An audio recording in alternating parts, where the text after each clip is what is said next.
All right, there we go. Yeah, we're a little late again, but honestly, only by a minute. That's not the worst thing in the world. I will say though, I was a little crushed.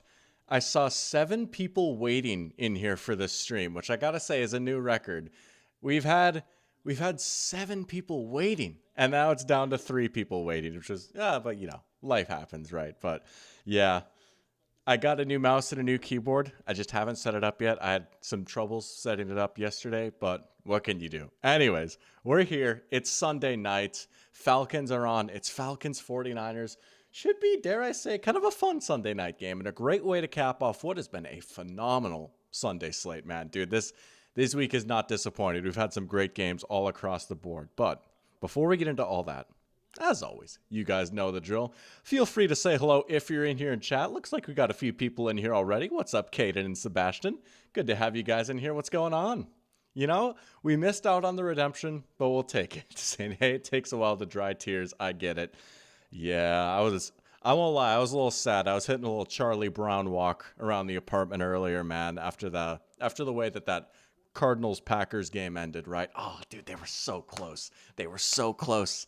You got to admit, Jacoby looked pretty good in that game. Come on now, right? He was slinging the rock a little bit. He looked pretty darn good. Was he a little slow at times? Did he stand zero chance every time Micah Parsons got in the backfield? Sure, but hey, you got to admit, he looked pretty good, huh? Sebastian saying, why did I block him on all platforms after I did send him an apple as a gift? Not like I work in an anti-Apple profession, right? I'm actually a big Apple proponent. I'm assuming this is a nice little play on the whole, an apple a day keeps the doctor away, which that's actually good. I've never really heard that before. But I actually ate an apple as a part of my dinner today. So, no big deal. Trying to be healthy, right? But I'm a big proponent of apples. I've actually been really digging the Granny Smith vibes recently. I feel like the Granny Smith apples at the grocery store are hitting extra hard right now. They're really crisp. I'm not really seeing any with bruises on them. I just love the tart sour flavor of them. Sometimes I'll switch it up and go Honeycrisp too. Those are nice. Those are my 2 go-tos, but I've been on a nice little run with Granny Smith right now. But oh yeah, he looked good. Good is not the word I would use to describe Tim Duncan. Hey.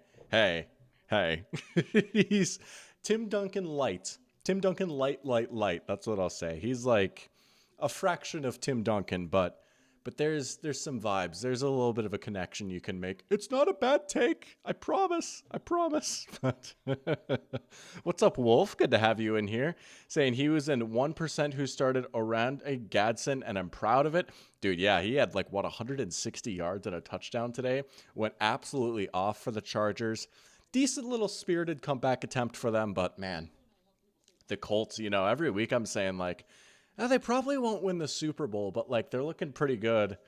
I don't know. I'm going to say it again. They're probably not going to win the Super Bowl, but also we're almost to Halloween now, man. And I don't know. They're going out there and they're hanging 30 and 40. Is the audio cut? Hopefully not. I'm checking my my OBS right now. It looks like it's fine on my end, hopefully. Hopefully it's okay. Fingers crossed. Can everyone hear me all right now? Hopefully there's no issues. I know we've had some of those in the past where I've gone off for 5 minutes and then all of a sudden the audio's out, but hopefully it's okay. We'll see. What's up, Ron? Good to have you in here. Saying an Atlanta jersey, thought that I was a Vikings stan. I am, right? I mean, the Vikings will always be my team. I had a Vikings jersey on earlier, I was repping the Dante Culpepper throwback, or not Dante Culpepper, my goodness, Randall Cunningham. We're playing the Eagles. It's he had his best season with us. But this is actually not even mine, believe it or not. This is Christine's Bijan Robinson jersey, but she let me wear it tonight. And I like the Falcons. They're playing tonight. If I'm going live and if there's a team playing and I have a jersey of them, I like to throw it on. I like collecting jerseys. One day I hope to have a jersey that represents every single team, so I know they're not rocking the throwbacks tonight. That would have been sick. But we got the Bijan on tonight for the Falcons because, why not, right? We'll show a little love to the A.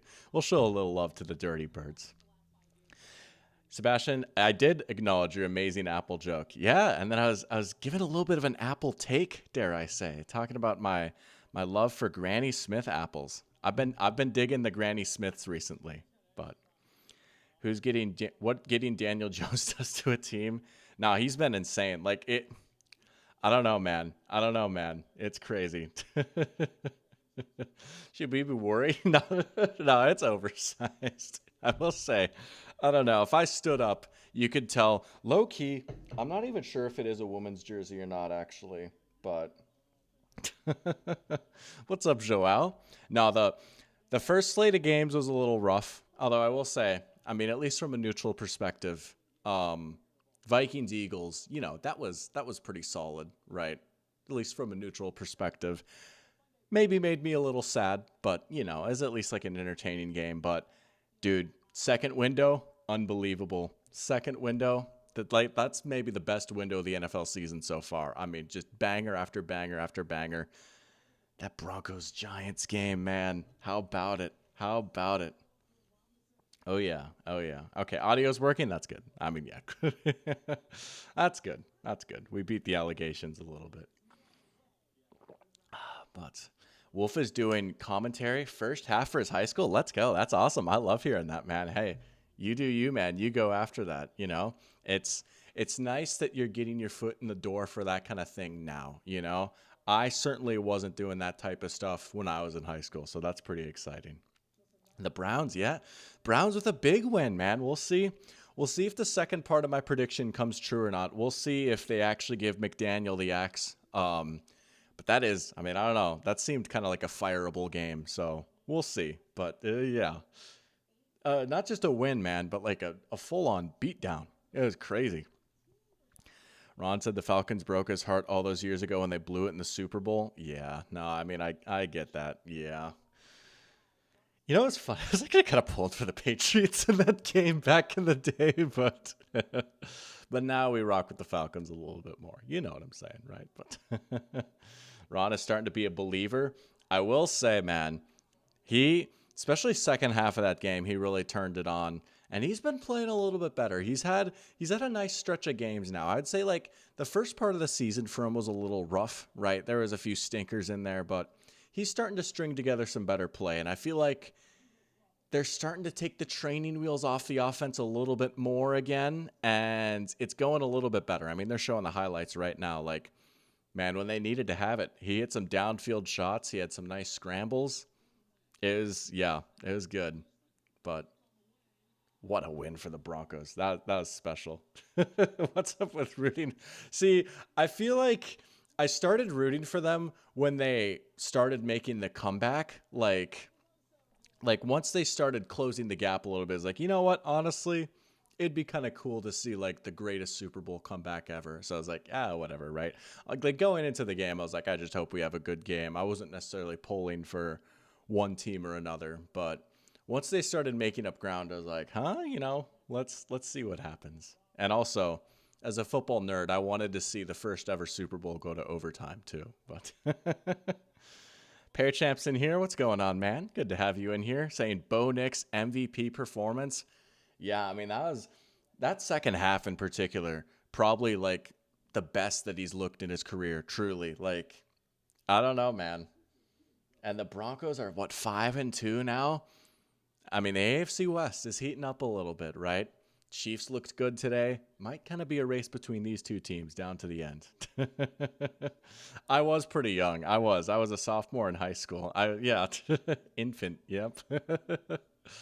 The good old days. Oh man. Yeah. I actually watched that game with Caden, believe it or not. There's some crazy stories from that day, but if you know, you know. What's up, Christine? Yeah, I am wearing a Falcons jersey again. I have to represent a little bit today, right? And this thing is so sick, right? I mean, the Bijan throwback, yeah. So we are rooting for the Falcons today. I will say, full disclosure. But Joao was a Brady hater. No, I get that. That would have been a terrible hate watch because first half you're on cloud nine, then all of a sudden, he does the unthinkable. Yeah. Yeah. Caden missed it. What game? Super Bowl 51, aka Patriots versus Falcons, aka when we watched the Super Bowl together with that family. If you know what I'm saying.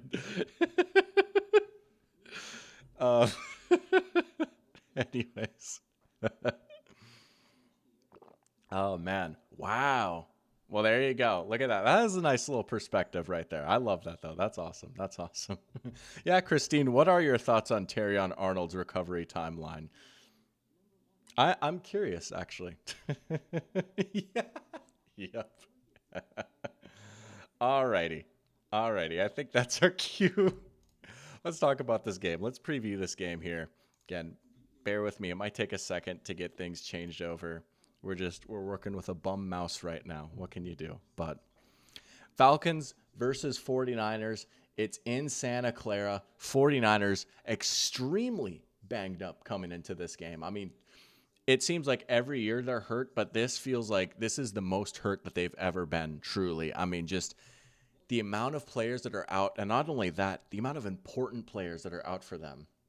I talked about this a little bit this morning, but let's start with the defense because I honestly think this is like probably a little bit more concerning than even the offense, right? This is their first game now without Fred Warner. He's out for the season. Also, no Nick Bosa. He's out for the season. So it's not even like, oh, these guys will be back by Thanksgiving or whatever, right? We've seen them without Bosa for like a week or two now. And I mean, hey, I like some of the guys on this 49ers defensive line. This is like a nice, fun, young, intriguing group. We all know I love Bryce Huff. I loved Michael Williams. And they've flashed every once in a while, but the truth is, like, without Nick Bosa, it just doesn't work, right?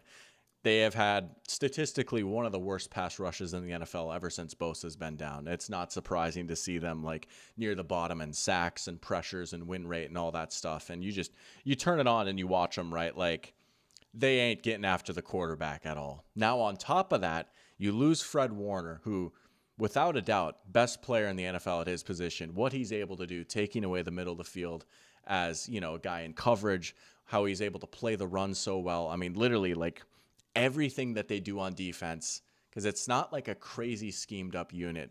So much of it is built on we have a sick edge, we have a sick linebacker, and we can just kind of like do vanilla stuff, but it's really good because these two guys are insane. Now they have neither of them. And they're going up against an offense that has a lot of intriguing weapons, right? I mean, Bijan Robinson versus a Fred Warner-less 49ers defense, right? Drake London breaking over the middle. Kyle Pitts breaking over the middle against a Fred Warner-less defense. I don't know, right? Now you have all this time in the pocket without Bosa bearing down. I mean, I don't know, man. I'm a little surprised to see the line is at only 1.5 for Atlanta.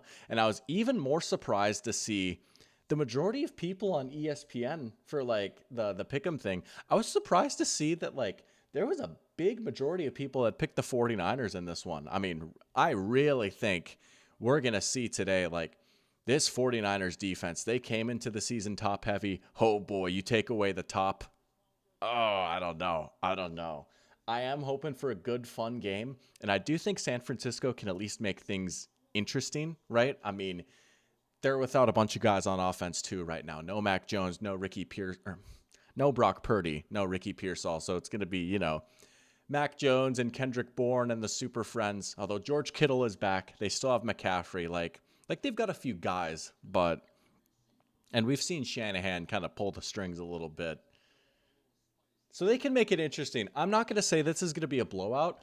I don't know. I do think the Falcons are going to handle business here today, though. I really do. Going on the road, the offense is humming. The defense has been good. That's another thing I'm excited to watch tonight, right?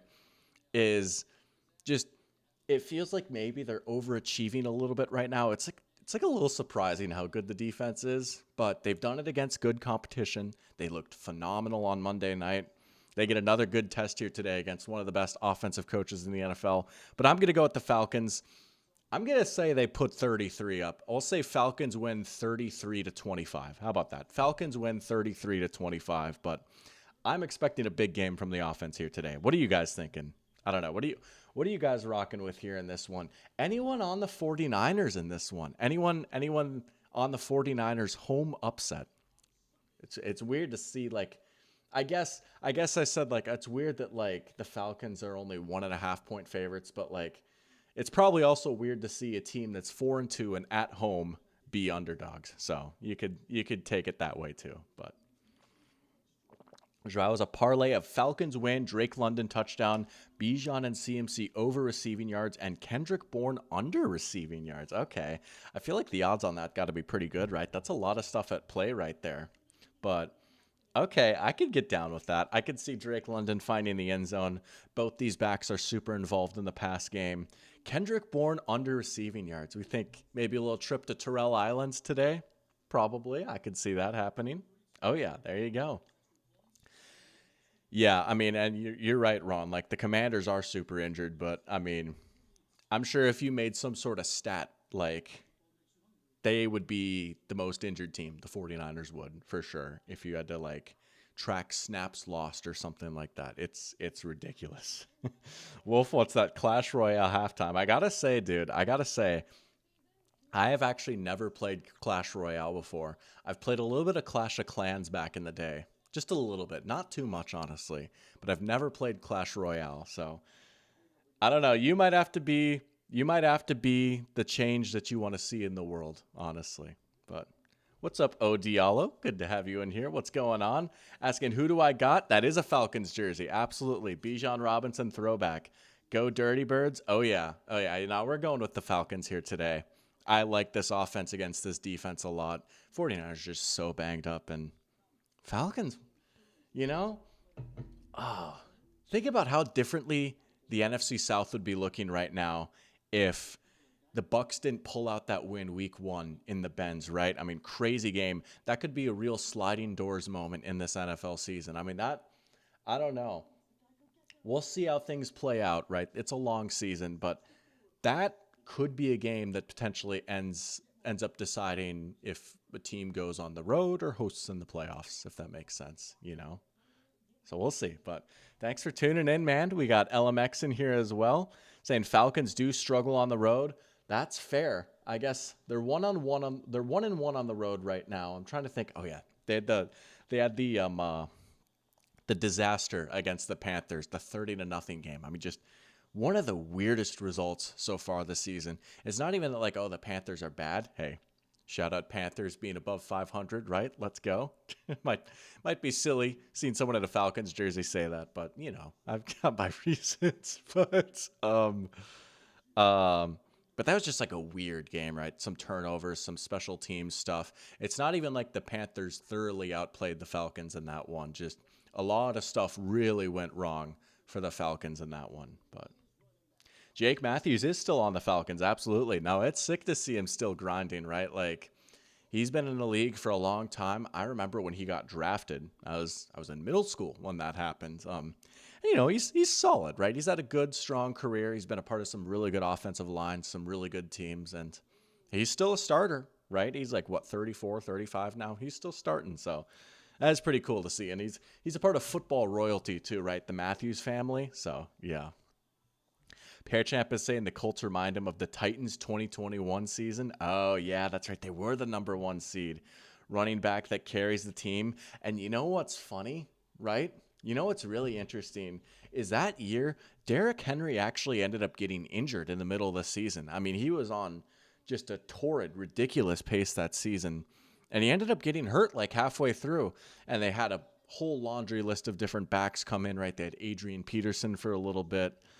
I don't hate that comparison, though, right? And, like, Daniel Jones is kind of playing the role of Ryan Tannehill a little bit. I don't hate that, though. You're right. AFC South funky 1 seed. Oh, yeah. Bonik saved you in fantasy. About 40 points. Yeah, what, 2 rushing touchdowns, couple of passing touchdowns. That'll do it. That'll do it. Hey, we're trusting the process right now. You know, we're looking pretty good ourselves in the Dr. Pigskin Fantasy League, so... Good week from the fellas. Shout out Matthew Stafford, Devontae Adams, Travis Hunter, giving me a big boost in the morning, and then just the rest of the fellas taking me home from there. So we're down but not out. We're coming. We're coming. Got some injury updates here too. Yeah, Mooney's playing, but he's hurt, and Matthews is hurt. Yeah, I mean, just a lot of injuries right now. Jalen Walker might be hurt. Injuries on both sides. Yeah, that's fair to point out. But we shall see, man. We shall see. It is good to see the running back be back, though, right? And I mean, this matchup tonight, perfect example of it. CMC is the guy who did get that second contract, got paid big time. Then a team ended up swinging a trade for him in the 49ers. And, like, by all accounts, like, it has worked out for them, right? Like, that was an objectively good trade for the 49ers. It was kind of panned at the time because it's like, oh, like, that's a lot of draft capital to give up for a running back. But it unlocked a new dimension for this offense, and they had a Super Bowl window, man. I mean, they were inches away from winning the Super Bowl a few years ago, and now we've got Bijan. Again, oh, they picked a running back 8th overall. That's so crazy, dude. I'm sorry, it was the right pick. It was absolutely the right pick. And Jahmyr Gibbs went not that later, like only a few picks later. It was absolutely the right pick, right? So the back is back, and that's very good to see.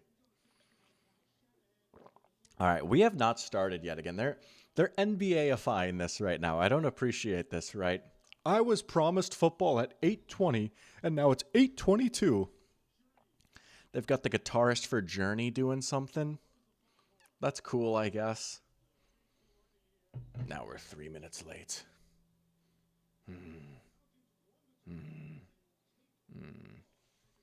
Oh, okay. Falcons win the toss. They choose to take the ball. I respect that. That's a power move right there. I like it. Especially if you're a road team, right? You know? I don't know. You get the ball, try and take the crowd out early. I guess the downside is the crowd is definitely most wound up at the start of the game. Tom Brady actually had a really interesting comment on that a few weeks ago in one of the games that he was doing, where he's saying, like, if you're a road team, it's pretty beneficial to have the starting possession of the second half because a lot of fans are still making their way back to the stands. So maybe I'm wrong. Maybe you should just always defer.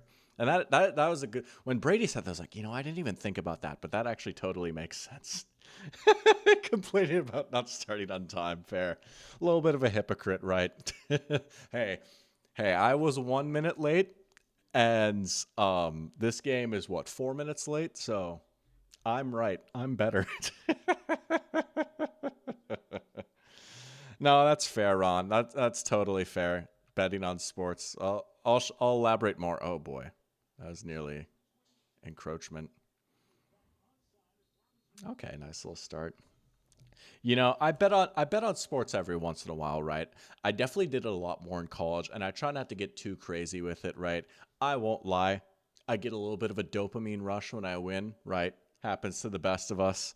But I mean, like, if you're really like into the thick of it, like gambling addiction absolutely is a thing, right? And like it can be a very slippery slope to walk. But I try my best to walk it. But yeah, man. I mean, I placed a bet today, right? The pigskin parlay, and I ended up losing just barely, right? Because there's a lot of variables at play.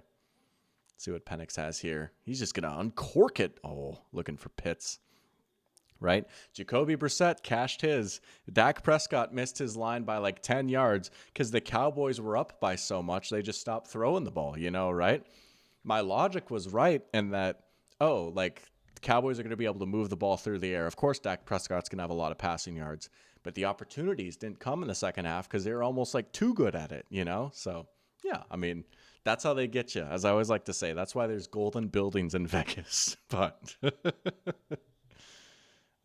Jackson here as well. What's up, Jack? Yeah, go Falcons. Absolutely. Yeah, a little bit of rooting interest for some NFC West implications. A little rivalry talk right here. Ooh, I think he's short. Yeah. There's Bijan's first catch, though. But, yeah, I can see that. Just repping the Dirty Birds, right? But good start for that 49ers defense, forcing a 3-and-out, unless Raheem has the stones to go for it here. But I don't know. Penix needs to calm down. He gets a little jittery sometimes, right? He'll just like overshoot stuff. Oh, that was a decent throw by him right there. That was just well played. Not a lot of space for Bijan to work with there.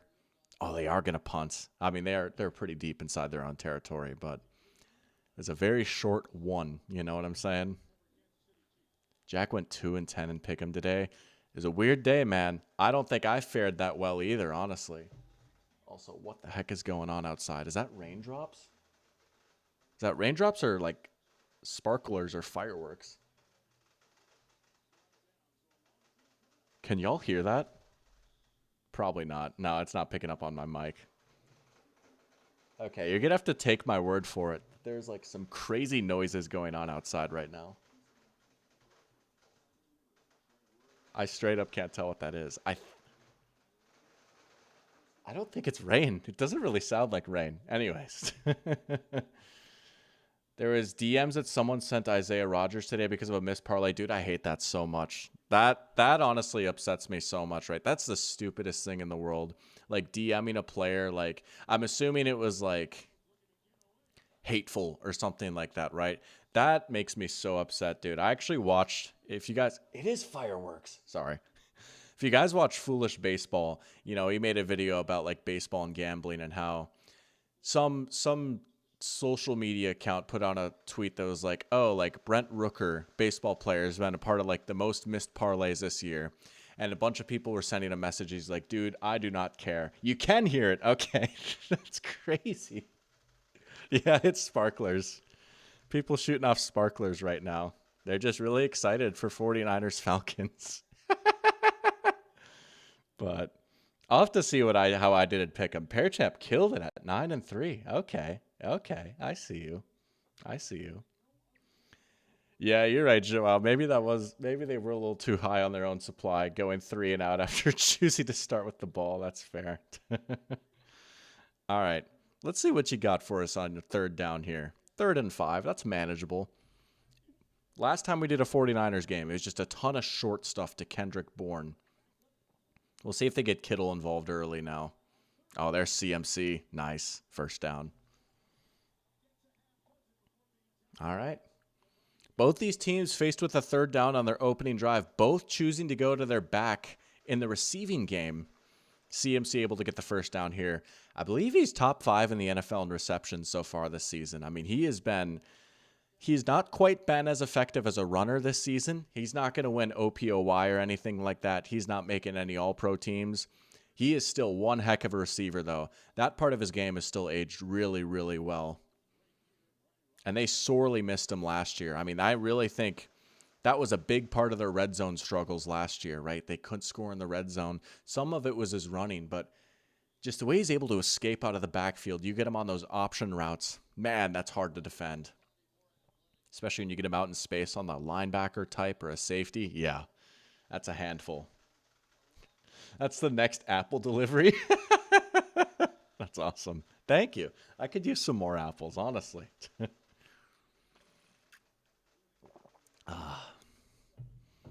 49ers moving a little bit. They still got Robinson in there. I'm seeing a lot more teams do the funky little shuffle motion. I don't know what the exact term is for that, right? But you see the way that Brian Robinson like shuffled to the side a little bit out of the backfield. A lot of times you'll see it like when a team is in shotgun, the back will just like shuffle out and they're almost like a super backed up slot receiver. But it's interesting to see them do that on a run play there. It looked a little disjointed. Like the handoff kind of looked a little awkward. So I don't know if that was actually how it was designed or not, but it worked. They got the first down. Oh, would you look at that? Here's a little callback to Thursday night 49ers Rams, right? There's another case of that under center drop back without play action, right? They get CMC out of the backfield. They present an under center look, which makes you think it's either going to be a run or play action. But then they motion him out, catch the defense lacking, right? They're matching personnel, preparing for a run, and then you get a pass. It's just a unique little wrinkle like that. I love seeing stuff like that.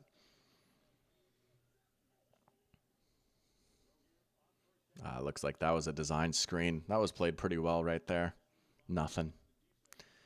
Pearchamp says the Packers game was stressful, but glad we got the win. Parsons was so good with 3 sacks today. Yeah, man. He was a monster. That's been his best game as a Packer so far, right? 3 sacks, and he could have had a few more. He was so disruptive. It seemed like he was in the backfield on every single drop back. Hey, Any game against Jacoby Brissett, you're lucky it was just stressful and not depressing, right?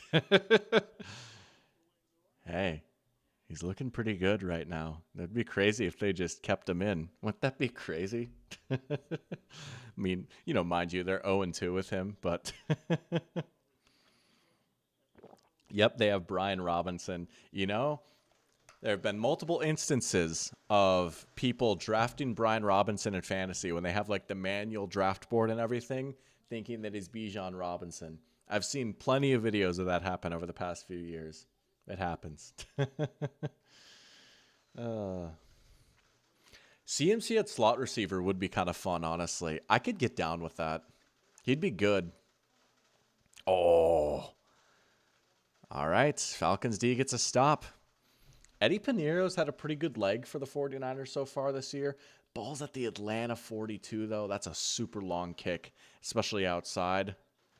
That would be tough. I don't know. They'll probably punt it here, right? 49ers have been a little bit more aggressive on fourth down, but I mean, this certainly isn't a go situation. And as good as Piñeiro has been and as crazy OP as the K-ball is, you probably should just punt it here. How about Thomas Morstead still being in the NFL? Man, he's been in the NFL since I started watching football, man. He was the punter of the Saints 09 Bountygate team that may or may not have won the Super Bowl. And I'm not mad about it. That was my first heartbreak, genuinely. But yeah, his legs are made of cereal and Elmer's glue. That is an excellent way of putting it, Ron. Now, he would be such a filthy slot receiver. He really would. If you put him at slot receiver and then just occasionally mixed him into the backfield, right? Like, that would honestly be such a sick role for him. I feel like that would actually work pretty well for him. You could still give him like a few carries a game, but you'd really, like if you just gave him like 6 carries a game to keep the defense honest, but then worked him out of the slot and then just had him run routes out of the backfield, right? I mean, like, because that's really where he's broken at, is getting him on these choice routes and these ankle routes and just out to the flat, out of the backfield, and you get him on a linebacker. Like, that stuff is just so overpowered.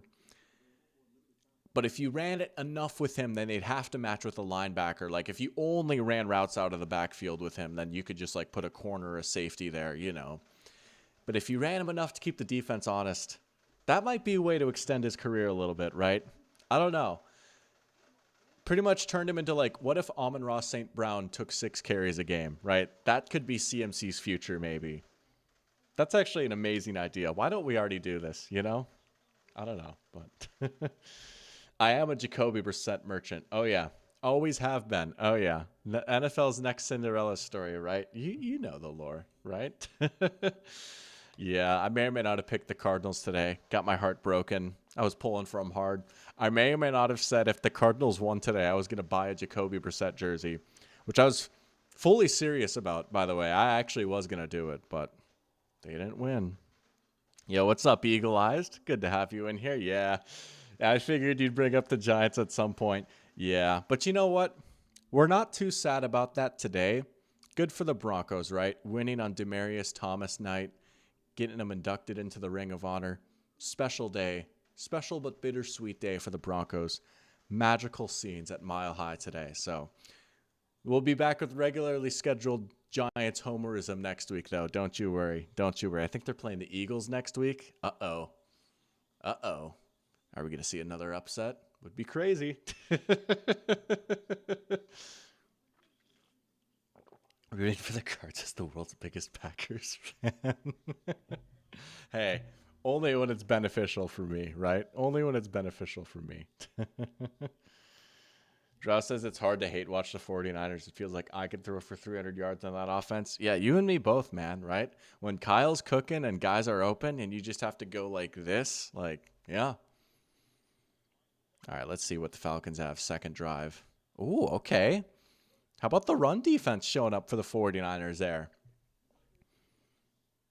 Granted, we are one play into their second drive of the game, but I got to say, I was extremely concerned about this 49ers defense going into this game. Encouraging stuff so far, but you can't jump the gun too much. Oh, that's a nice throw by Penix. There you go. Is that Mooney? That was a great ball. Just getting it over the linebacker. It's nice to see them work the middle of the field a little bit more. That was kind of something they avoided doing the first few weeks, and I get it. Like, when you have a quarterback like Michael Penix, it's so tempting to just, like, spam all these outbreakers and these corner routes, right, because he's got the arm to do it. But so many of these receivers are better at working between the hashes, so it's nice to see them get that going a little bit more, but that's still Penix's bread and butter right there, throws like that. Going a bit outside the numbers. Oh, baby. See, I've had my doubts about him, but oh my goodness, when he's locked in, that is such a pretty ball that he throws. We'll see about this flag. Oh my gosh, it's Ron Torbert. No way. Yo. No way. It's Ron Torbert. Let's go. We're going to be here all night, folks. Oh my gosh. Yeah, that is holding. Yeah, I did see that, dude. That is such a tragedy, man. Doug Martin passing away. True icon of the game, honestly. Like, there was a solid stretch. He had such a fascinating career, right? He had multiple all-pro seasons, kind of like separated between some injuries and stuff, right? But yeah, that was heartbreaking. What, 36 years old? Yeah. Rest in peace, Doug Martin, man. You know what? He'd be happy seeing the running backs that are playing right now, right? Man, he was so nice at Boise State too. What a cool career.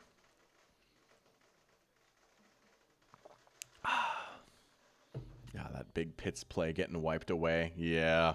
It was such a sick throw too. There's such high highs and low lows with Penix, but it makes him such an entertaining watch. He is so much fun to watch because you really never know what you're going to get on any given drop back. And with some of the weapons that they have, I love that he's not afraid to just chuck it. Oh, like that, you know? Sometimes you just got to grip it and rip it to London. Oh, getting a little jawsy right there. Okay. But when this offense is on, dude, it is a treat to watch. Muscle Hamster? Oh yeah. Or the Duggernaut. Couple of goated nicknames right there.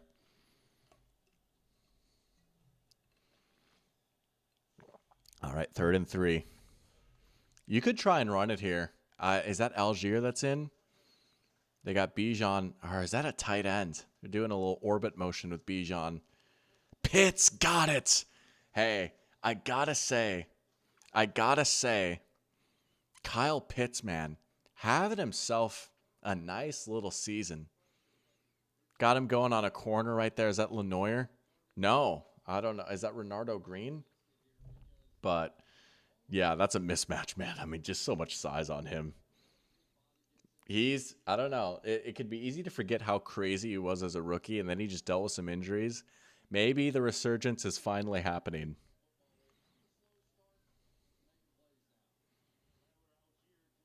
Oh, switching up the arm angle there. Okay.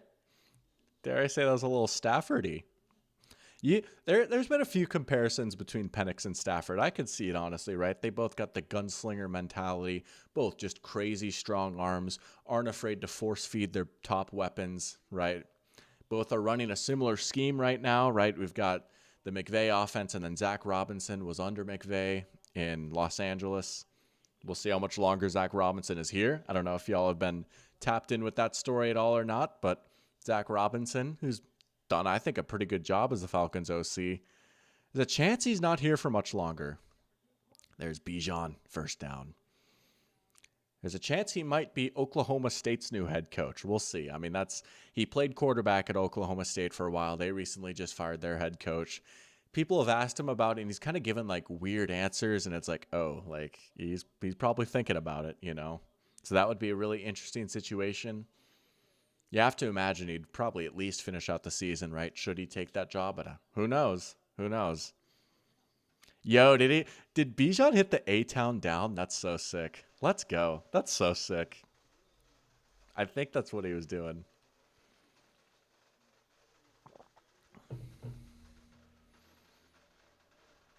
Look out. Oh, he's just going to throw it away. No, he absolutely is. Stafford is my Mahomes. Absolutely. Like, yeah, 100%.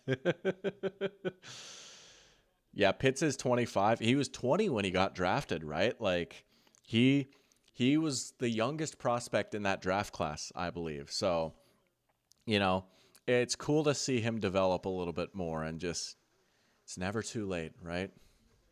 But yeah, it's crazy how young he still is. I believe this is a contract year for him too, right? I mean, could potentially could potentially make himself a lot of money this year. Like truly, it looked over for him last season. He just wasn't explosive. He had so many boneheaded drops and just like knuckleheaded plays.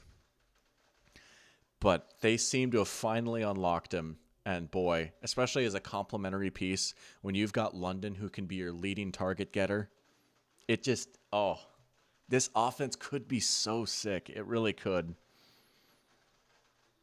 And now Mahomes had himself a game today, dude. Chiefs offense, they're fun again. They're exciting again. Here they come, you know? Dread it, run from it. They arrive all the same. Oh, baby, they're coming. Let's see what we got on 3rd and 2 here. They run it out of the pistol. Look at that jump cut. Oh, that is a pretty 2-yard run right there. I think he got it. He's just such a mature back, right? Like he is a special athlete. Like, I don't want to underrate his athleticism because sometimes I feel like Bijan Robinson's athleticism can just get overlooked because, like, he's not quite Jahmyr Gibbs in the open field, right? But he's pretty darn close. But I really think what makes him such a special player is from day one. I mean, you could even see this in college. His patience and his vision is just unbelievable. He's always been a back wise beyond his years, and you knew that his game was going to translate well to the NFL right away. Penix is going to try and improvise. Just throw it away. Yeah. Oh, I saw the vision there, trying to get it to Algier. I mean, Bijan can run in any type of system, right? He can be a zone back. He can be a gap back. Like, he can make any sort of run scheme work. He's a good receiver, good blocker.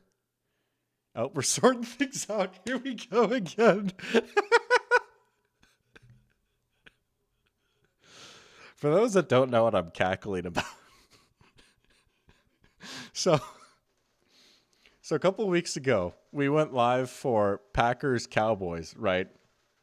And Ron Torbert and his crew were refereeing that game. And I was just laughing because it was like, oh, my good buddy Gothberg had an epic rant about Ron Torbert and his crew and how long they take to sort things out and, like, you know, make calls or, like, take care of penalties. Like, they just take forever.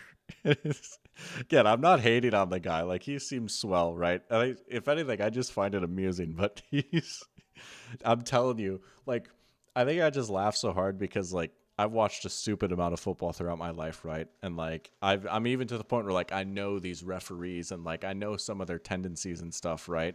But, like, I had never picked that up about Ron Torbert before until he had said that last year, and now every time he does a game, it's just like once you see it, you can't unsee it, dude.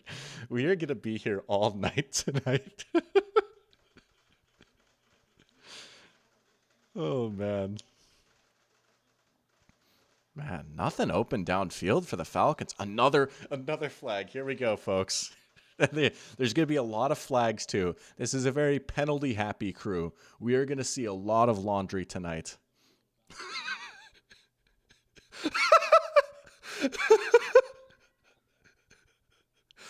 Dude, I need to, like, set a timer, like a little stopwatch or something, and see how long the average call takes. That's crazy. I mean, literally, as soon as I'm talking about it, we're just stopping the game.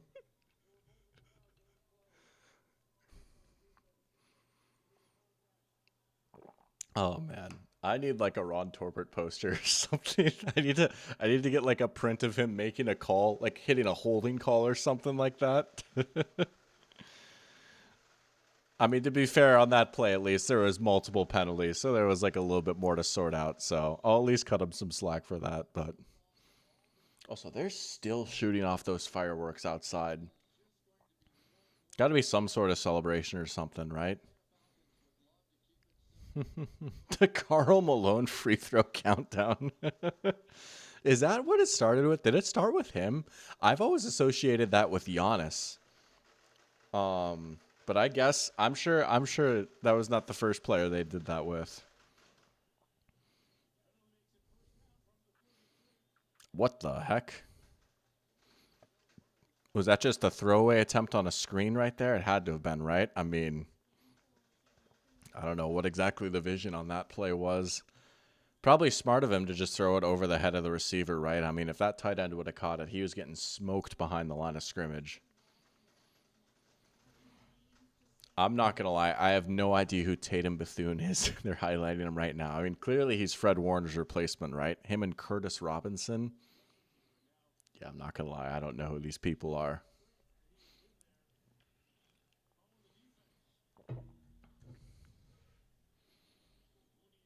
Second and 10 after all that.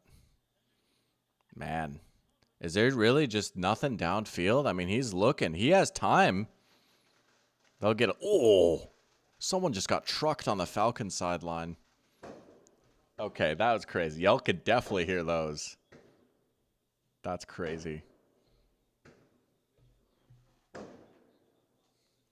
Woohoo! Bijan Robinson, 8-yard catch. I don't even remember what I was gonna say.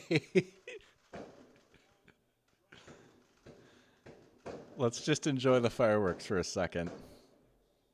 Goodness gracious. Oh, I love when they do that.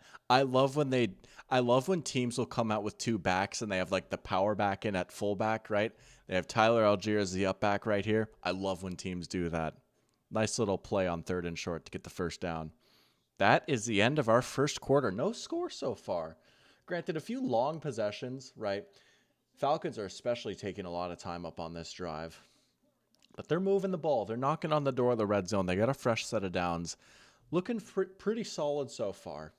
Michael Penix had 12 pass attempts in that first quarter, which is kind of crazy. That seems like a lot for one quarter. But okay, pretty good start for the Falcons so far. First quarter's down. Yeah, man. Not much else to say right now. I mean, they're moving the ball all right. Bijan really hasn't gotten going on the ground yet, but again, he only has 4 carries right now, and he's one of those guys like that could pop a 30-yard run at any given point. So they got him going as a receiver a little bit. He's already got 3 catches. Ryan Asty was saying maybe play Bijan over catches, and I said no. Maybe I should have listened to him. Honestly, he's already got 3. But nothing too crazy from Mac Jones so far. 2 for 4, 17 yards. Yeah, no targets for Kittle yet. They got one to Luke Farrell, and they might have gotten one to Tunges. But no, nothing for Kittle yet. Just a little bit for CMC through the air. But yeah. No, Bijan totally could be a good receiver, dude. That was another thing that really impressed me watching him in college. You might know what catch I'm talking about. It was against Alabama in 2022, but he ran a wheel route out of the backfield, and just the way he was able to catch that ball, like high point it and then like twist and turn and then like stay on his feet and keep running, like I was like, dude, that is honestly really impressive. Like that's wide receiver level stuff right there. He is a pretty good route runner, and he's just dynamic after the catch. I mean, you can work him out of the slot some. He's maybe not quite to the point of like CMC working out of the slot, but I don't know. Like if you gave him like CMC's receiving workload out of the backfield, at least like some of those option routes, he could totally get like 90 catches in a season, you know? And on Sunday night last year in that Falcons Commanders game, Bijan had a clean win on a wheel route. Would have been a walk-in touchdown. Penix just missed him. I feel like he gets a long touchdown on a wheel route like once or twice every season. He had one against the Saints his rookie year too. Maybe we'll see a Bijan wheel route tonight. You know what? Now that we're talking about that, I hope that we see that. Let's keep our eyes peeled for a Bijan wheel route rest of the night here. Just leaking out of the backfield, going deep. Matt and cheese play, too. Man, running mesh, just hitting the wheel or rail. Just to each their own. People call it different things. But, yeah. There you go. Okay. Get him going on a zone run. Out of pistol. Falcons bread and butter. Doxtradamus. Hey, we'll see. We'll see. Oh my gosh, what was I going to say?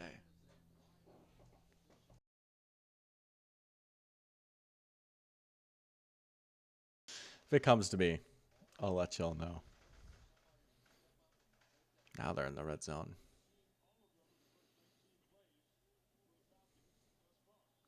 Oh, see.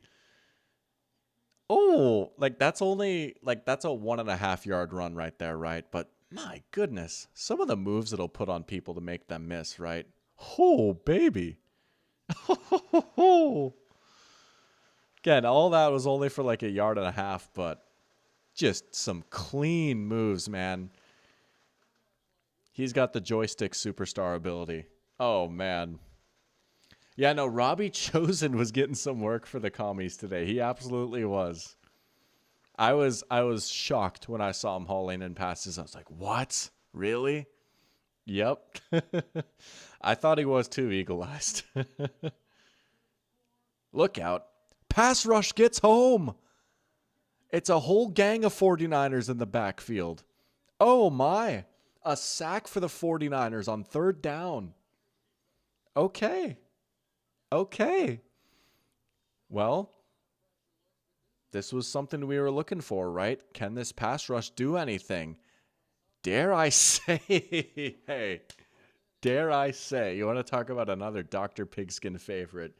Peep number 47 coming off the edge on the right side. A man by the name of Bryce Huff didn't get the sack there, but he got the pressure that ultimately forced Penix into the whole gang of 49ers. That's just good, sound team defense right there. Dare I say that whole thing was set up by Bryce Huff coming off the edge right there. He just absolutely dominated his matchup, forced Penix to step up. All the other 49ers are there. Look at Fred Warner going crazy. I mean, he's just got his arms up. Maybe going crazy isn't the right verb for that, but. All right. Falcons on the board, though. Parker Romo booting it through. 3-0, but big-time red zone stop right there for the 49ers. That was a 19-play drive that took almost 11 minutes. Holy smokes. I suppose. How many 3rd downs did they run into that they ended up converting, right? I mean, good Lord. 49ers have barely had the ball in this game so far. This will only be their 2nd possession, and we are a few minutes into the 2nd quarter. That's got to be a little disappointing for the Falcons to only come away with 3 there, though. They were moving the ball, but big-time 3rd down sack will do it for you. Oh, look at that. They gave Bryce Huff half a sack there. Look at that. That's crazy. Isn't that something? Bryce Huff making plays.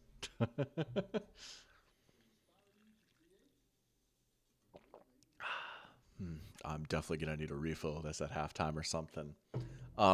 We might do a halftime grid or something like that. Sorry, Wolf. No halftime Clash Royale, but we'll probably do a halftime grid. I did already do the grid this morning for today, but I'll pull up one that I haven't done. I'm trying to remember. I was doing grids a few days ago. I might have did yesterday's. I can't remember, but I'll find one that I haven't done. Maybe we'll do that at halftime or something. Yeah, the 11-minute drive against Kyle Shanahan. Hey, he could have used a few of those in the Super Bowl, right? Sorry. Yeah. It is an all-team grid today. I always appreciate those. And, I mean, hey, they had the Vikings on the grid, so I had to show out for that, right? But yeah, we'll find another one, though. We'll see if we can find one with the Falcons on it, maybe. We'll dig through some old grids, see if we can find a Falcons grid that we can do for halftime.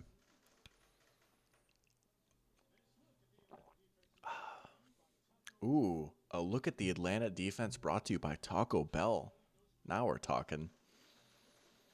Brick by brick. I'm Jeff Ulbrich, And my son almost ruined Shadur Sanders' life. Well, maybe not ruined my life, but 2048. That's right.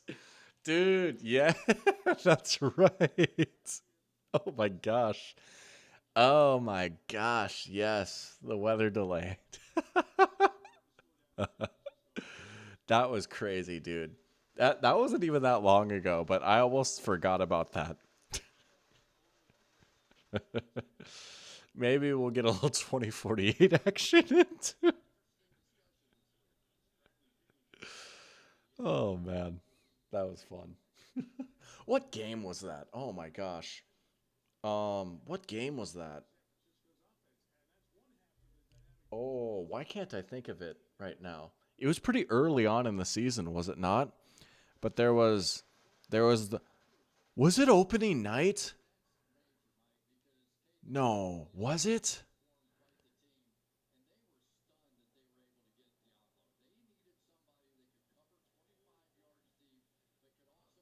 It'll come to me. What game was that? I don't think it was opening night, was it? Hmm. I'll come up with it. All right, Niners, what do you have? Second possession for you. Oh, sailed it. There's Kittle. First target of the game for him. It can be easy to forget how ridiculous of a season Kittle had last year because the 49ers are kind of a disappointment, right? I would argue that honestly last season was probably George Kittle's best season of his career. He was unguardable as a receiver, and he's still as good as ever as a blocker, right?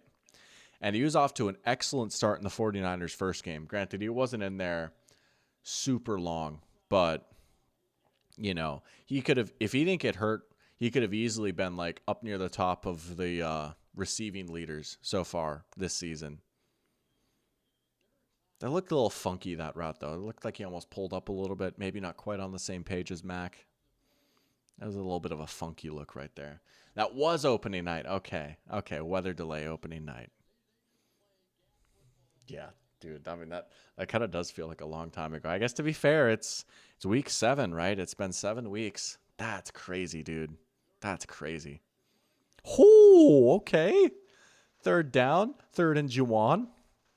That's been an interesting situation too. Talking about guys being injured. Jennings supposedly playing with like 5 broken ribs right now. He and Kyle Shanahan have been beefing a little bit, right? It's a big contract year for Jennings. He's been a really good player for them. He's trying to get paid. He wants to get the ball. They're not really getting him the ball right now. But he's a good player, man. He's a dog. He's a great role player receiver. Good at all the dirty work. Great on third down, hence his nickname, Third and Juwan. Getting him going right there. A little slant out of the slot. I like it.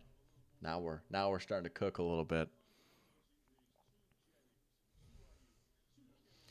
Oh, that's right. Yeah. That's crazy. Storm going on outside your hotel. I suppose, yeah. Similar area to Philly. Yeah. Dude, it sounds like we got a storm outside right now. Dude, it's like I'm at the lake for the 4th of July. Oh, okay, CMC. That's like the best he's looked as a runner all season right there. Look at the quick legs. Oh man, shifting in and out. Okay, Fort Dodge. I was like, wait, were you in New York? I knew you were in Iowa for a little bit. Good old Fort Dodge.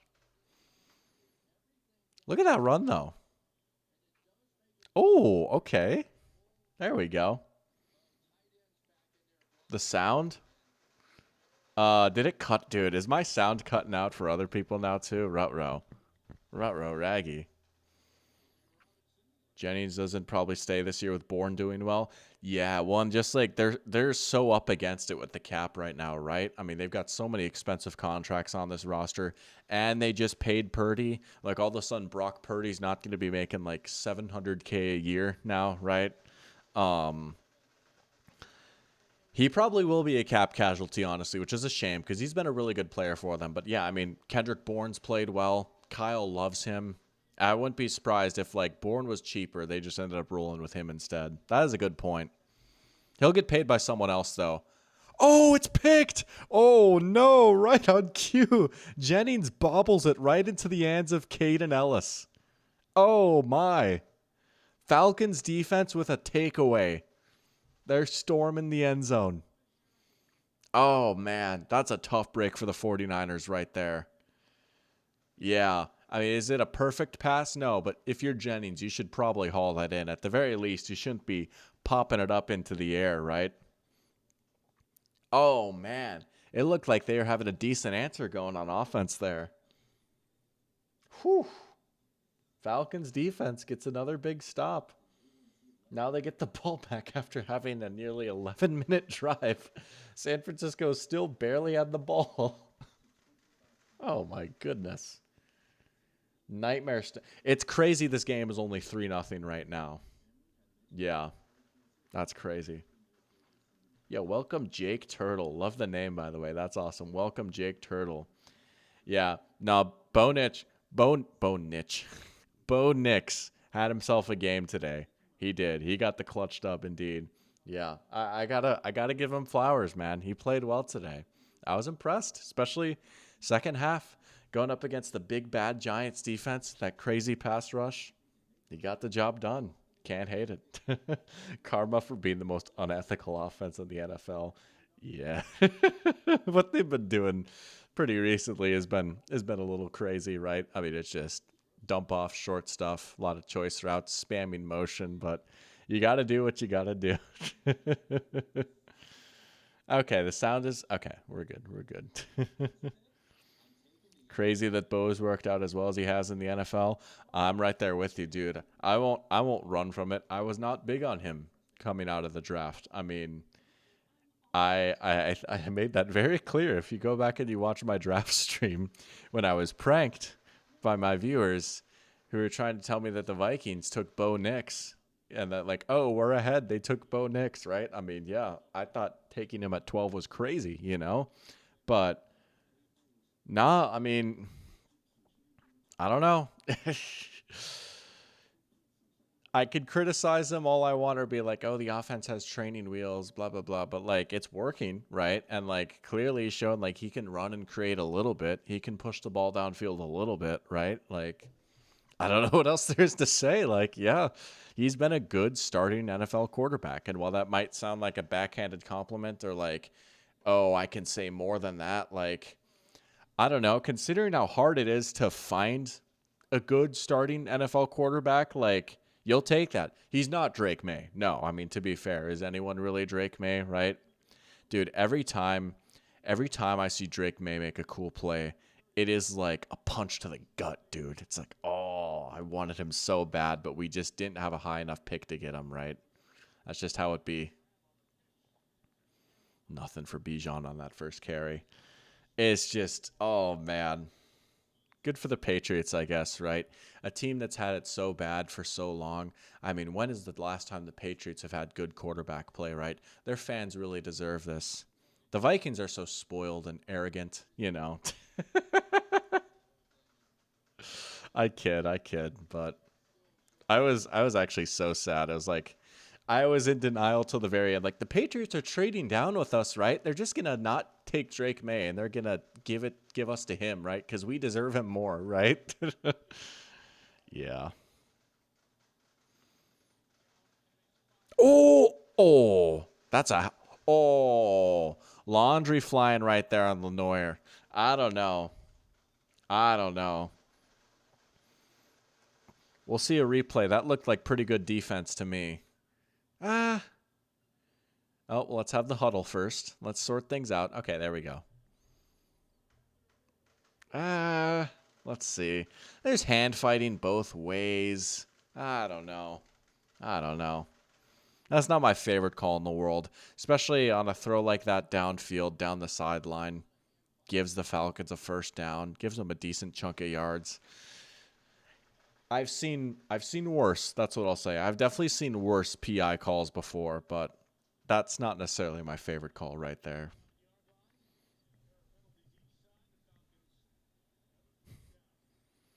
Tens of billions of Super Bowl wins. I wished.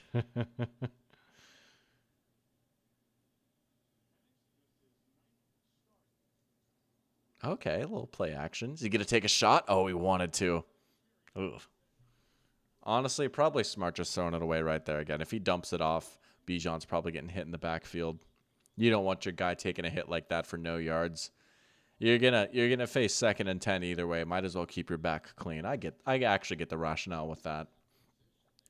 But it looked like he wanted to rip it downfield there. I'm sure that's what the first read was, right?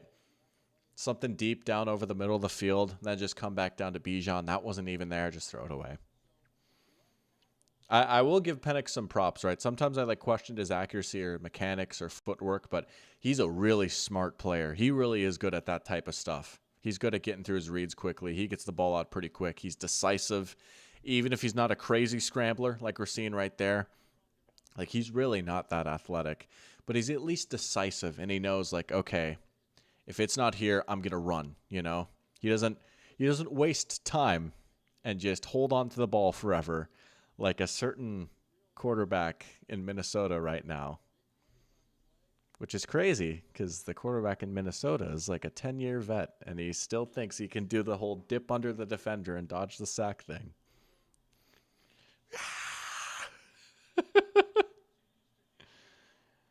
3rd and 7. Here we go.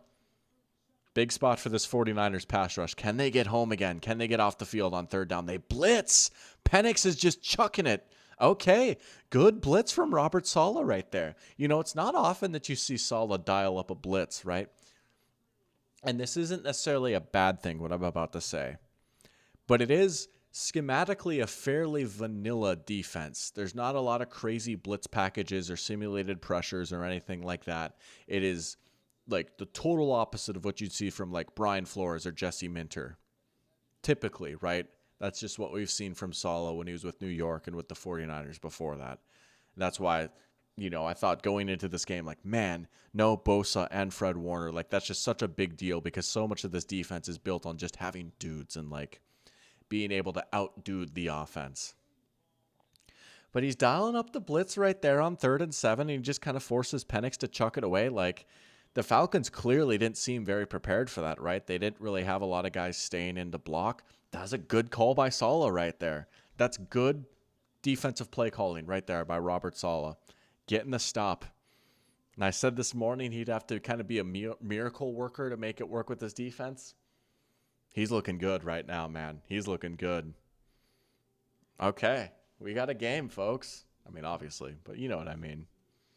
For Niners D does look good right now, doesn't it? Punching way above their weight right now.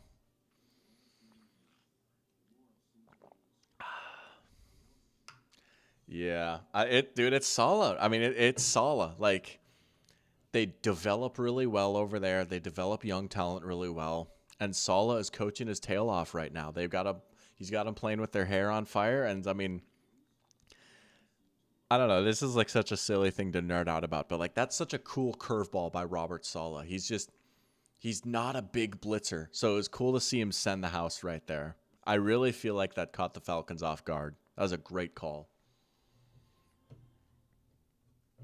He's still really good at holding onto the ball far too long on 3rd down. Talking about Penix. Yeah, I mean, it happens, but for the most part, I feel especially, granted, I get he played a lot in college and he's just an older prospect, but still, for a 2nd-year QB, he is pretty good at just getting that ball out of there, Yeah, I mean, that's crazy. We were actually talking about that this morning, the Jets firing Saleh. I mean, we know that we know Rodgers made the boss call, right? I mean, Wentz, yeah. Well, I mean, Wentz is just Wentz, bro. I will say he at least had a few nice scrambles on 3rd down in the 4th quarter where I was dude, I'm not gonna lie. Every 3rd down, I'm okay, it's a sack. The drive's over, right? He actually had a few nice scrambles on 3rd down that was pretty impressive, but golly, dude, I don't know, man. It just, I love Carson Wentz, man, right? Again, he's from North Dakota. I've given this speech plenty of times, but good Lord, dude. Oh, my goodness, that was frustrating to watch today. We totally could have won that game. That might sound like cope, right? And the Eagles were rightful winners. I mean, Hurts played incredible today. Hurts had a great game. He really showed a lot today. He had all the right answers against Flores' blitzes and everything. He was excellent today. but it's like, oh, we could have had that one. We there's a lot of components of our team that played well enough to win in that game, I thought. It's just like, oh, or it could have at least been a little bit closer of a game. But man, now we're 3-3. But yeah, no, that's fair. Wentz. Yeah. Yep. And now the 40-year-old wacko QB is gone. Like, he's not even there anymore, you know? And man, things are not looking good right now for the New York Jets. 0-7. I feel awful for Aaron Glenn. I wanted him to succeed so bad. And I mean, the season's not over yet, right? I hope he doesn't go one and done. I hope they give him a second year. I really do, but I don't know. Ooh, good question from Pearchamp. Does Mike McDaniel become a head coach candidate for the Titans or just an offensive coordinator for another team? I have to imagine his next job is probably just going to be an OC, right? Maybe eventually he'll try head coaching again, but I feel like at the very least he would need to take a year or two away as an OC for another team. I don't know. I honestly think, oh, okay, CMC. He's running well tonight. This might, and I don't want this to be taken the wrong way, talking about Mike McDaniel here, right? Because like what I'm about to say might sound like, oh, you really think he can only do that? Honest to goodness, what I really think would be like his very, very, very best role, like even more so than like being an OC for like the Titans or something. If he just went back to San Francisco and was the OC there and like not necessarily calling the plays, but like helped with the game plan, helped design plays and install and stuff like that, right? If he just worked with Kyle again, like honestly, I say this like I know the guy, but I feel like that would be a really good role for him. Just have him and Kyle Shanahan in the same building again, working together on the offense. I think that would be sick because I think they balance each other out really well, honestly, and they both kind of specialize in different areas. So that would be like my dream for Mike McDaniel. But if not there, I mean, I'm assuming you just go to some other team and be their play caller or something, you know, like, I don't know, maybe the Texans when they find a new OC again or something like that. I'm trying to think of like a quarterback I'd love to see him with, you know, right? Like, like I would say the Cowboys, but honestly, like they don't need to change anything about that offense right now. They can just keep rolling with the way it is. I don't know, like the Eagles maybe? I mean, that would be crazy if he went to the Eagles, you know, but something like that. Or the Bengals. Yo, what if he went to the Bengals? What if okay, hear me out. Bengals fire Zach Taylor. They bring in a new head coach. I don't know. They bring in like some culture guy head coach or like a defensive head coach or something like that. And then they hire Mike McDaniel as their OC. That's it right there. Mike McDaniel, Bengals OC next year. That's what we need. That would be sick. Oh, please. He just needs to get Burrow to buy into like doing a little bit less spread stuff and just like, we can get under center just a little bit more. We can use motion just a little bit more. Like, it's okay. Like, if Mike McDaniel and Joe Burrow could do a Aaron Rodgers, Matt LaFleur type compromise, that would be electric. That's my wish right there. But if not that, probably just back to the 49ers or something. But I was saying, please no. Yeah, I mean, that'd be tough for the NFC West, right? Yeah. But asking if I think that they'll go winless, talking about the Jets, probably not. I feel like they're not that bad, right? It's so hard to go winless. And I mean, they've honestly been fairly competitive for like at least a good portion of the season, right? Like, you know, they nearly beat the Steelers. They were competitive against the Broncos. They nearly beat the Bucks, right? Like, they've been competitive in a lot of these games. Just haven't been able to close one out yet. They were competitive today against the Panthers, you know? But I don't think winless. Campbell did start out pretty poorly. That's true. Yeah. We'll see how the vibes are. I mean, at least it's crazy. Like, Campbell started out 0-10-1, but like the vibes were pretty good. And like that roster respectfully was like a disaster when he took over versus like the Jets. Not quite as much, but they also found themselves in a pretty tough spot too. But Zach Taylor staying alive because Flacco will do enough to keep him in the hunt. I could see that. No, that's fair. They are 3-4 right now, and the Bengals are very, very patient with their coaches. I mean, think about how long Marvin Lewis stuck around there, right? Zach Taylor seems like he's had 9 lives there too, so I guess that's fair. But either way, maybe Zach Taylor just needs to give up play calling and just bring in Mike McDaniel. I still want to see that happen. Even if you keep Zach Taylor, it's like, all right, bro. Sorry, the offense is no longer yours. There's some, again, like they've had a lot of close games. Let me think. The Jets don't play the Vikings this year, right? We won't be their first win, will we? Yeah. Nah, we don't need Mike McDaniel going to the Lions. We're good. We're all right.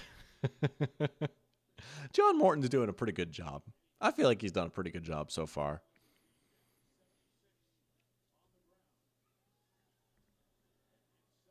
All right. A little bit more for CMC there. He's at 79 yards. Has he gone over 100 yards rushing so far this season? I don't think he has. Oh, that's a great stat right there. Oh my gosh. They're showing right now, per next gen stats, 49ers offense, they're showing yards per rush with George Kittle on the field versus George Kittle off the field. 5 yards per carry with Kittle on, 3.5 with him off. I mean, that speaks for itself right there, right? Best blocking tight end in the NFL, arguably. I'd say he is for my money. And the fact that he's so good as a receiver, you have to respect him, and you kind of have to match with a more coveragey type backer, right? You can't just have like a Denzel Perryman out on him. And man, like that's something we kind of talked about throughout this season is like it's a little surprising like how inefficient this 49ers run game has been so far. Like you never see a Kyle Shanahan run game be near the bottom in all these rushing stats. All of a sudden Kittle's back and CMC has 79 yards and it's not even halftime. I probably underestimated that a little bit. And that just speaks volumes about how good of a player he is. 3rd and Jawan. There you go. 3rd and Jawan. Now, Mac Jones has been all right so far. He really has been. He's made himself a lot of money this season with how he's played with the 49ers. And you can say it's Mickey Mouse stuff and it's an easy offense and anyone can do it. But yeah, no, I mean, he's doing fine. He's running the offense. They've won some games with him. And that's what you want from a backup quarterback. You want someone that's going to do that and not go rogue and screw things up. Unlike a certain backup today. Nothing that time. CMC way behind the line. You know, it's funny. Like, if you look at Carson Wentz's box score, like, it's like, what am I actually that mad about, right? He threw for like 300 yards, but I don't know, man. If you watch that game, I don't know, man. He's not the only reason we lost this game by any means, Wentz. But man, I don't know. We left a lot on the table today. That's Brian Thomas Jr. did like by far have his best games with Mac Jones at quarterback. He absolutely did. Yeah. Oh, is that use check out wide? Oh, that warms my heart to see that. You know, it's a little sad, right? The 49ers waived Kyle Juszczyk this offseason, and I was like, that's crazy. That's how you know money's tight and the cap is, like, killing the 49ers because Kyle's getting rid of one of his favorite sons. But then they brought him back. It's like, okay, thank goodness. It would have just been wrong, you know? So that warms my heart. 2-minute warning. It's still 3-0. So much for a lot of points. And it's not even that the offenses have been bad. It's just been a lot of long, sustained drives, right? 49ers do get the ball to start the second half, too. Yeah.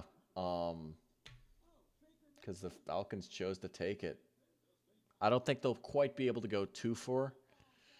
But that's something worth noting, too. Ron saying people say anyone can do it or just armchair QBs. Oh, absolutely. Yeah, no, I mean, anyone I mean, forget the NFL. Even if you've been on like a D1 college football roster, like you're one of the greatest football players to ever exist, right? Like just compared to like the grand scheme of the entire population. You're absolutely right, man. Um, there are certain situations that are maybe easier for others, but also like you still got to do it, you know? And we have seen like not even any NFL quarterback can do it, right? Like we have seen, no disrespect, but Josh Johnson come in on the loaded 49ers team and like the offense stalled out, right? We have seen, no disrespect, but Jaron Hall come in on the loaded Vikings team and it stalled out, right? So not even any NFL quarterback can do it too.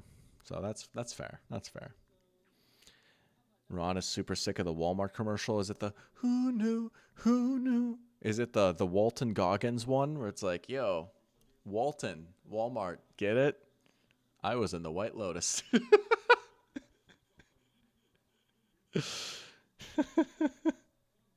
Really? That's so sick. You're a starting linebacker, D2 college? That's so sick. No way. That's awesome. Do you mind me asking? And if you don't want to say, that's totally fine. Do you mind me asking what college it was? That is so sick. I love hearing stuff like that. No way. Starting linebacker. That's a sick position too right there. That's one of the most honorable true football positions out there. Oh yeah. Let's go. Let's go. Sunday Night Football next week. Oh, that's right. I was like, Packers, Steelers. Aaron Rodgers. Makes sense. Okay. Is that his first game against the Packers, right? I think it is, right? All right, let's see what we got here coming out of the 2-minute warning. Mac creating. Oh! McCaffrey just short. First and goal on 3rd and 4. Look at Mac Jones creating a little bit. Just a little bit, right? He's not exactly fleet of foot, but he bought just enough time there. And there's McCaffrey just leaking out whenever there's an opening. Hey, he's blocking, and he's like, shoot, I'll just run out there. They left him in to protect there on 3rd down. They must have been really expecting a blitz from Atlanta. If you're leaving CMC in to block on 3rd and 4, you're probably like, oh, they're blitzing. The blitz just never came. He's like, shoot, I guess I'll just go take some space. 1st and goal, man. Falcons call timeout. That makes sense. Yeah, you want to save some time for you. You're about to get the ball back now. You want to try and get the last possession of the half now. You want enough time on that possession. CMC touchdown. Touchdown. What a drive from the 49ers. Big time answer. San Francisco taking the lead. 13-play drive. We have seen some marches in this game. That is a Shanahan drive right there. Knew it the whole way. Max got his arms up. Touchdown CMC. Couple of big 3rd down conversions. CMC is looking a little back tonight. This is honestly, call me crazy. This might be the best CMC has looked as a runner since 2023. Seriously. Because, I mean, he barely played last year, right? And when he did, he looked noticeably slower. Did not look all that explosive out there. This is the... I'm not saying, oh, offensive player of the year incoming or anything like that. He doesn't maybe quite look at that level, but also he does have 76 yards and a touchdown, and it's not halftime yet, so... He's looked in a minute, though. That's what I'll say. This is the best CMC has looked since I've lived in Athens, Georgia. He's defined my crap talk, too. Dude, I said it was over for him. I said he was cooked. I said he was finished. Oh, yeah, dude. Shanahan knows to lock in when I'm streaming. Absolutely. Now, if we could just get Stafford to do that. He kind of did this morning. I mean, I wasn't, like, too focused on that game, but... The hat was on backwards this morning, you know. 5 touchdowns, most in an international game ever. Oh yeah, we'll take that. What's that? We're leading the NFL in touchdowns right now. Stafford FC, we're eating good. Sorry, that was stupid. That was the stupidest thing I've ever done.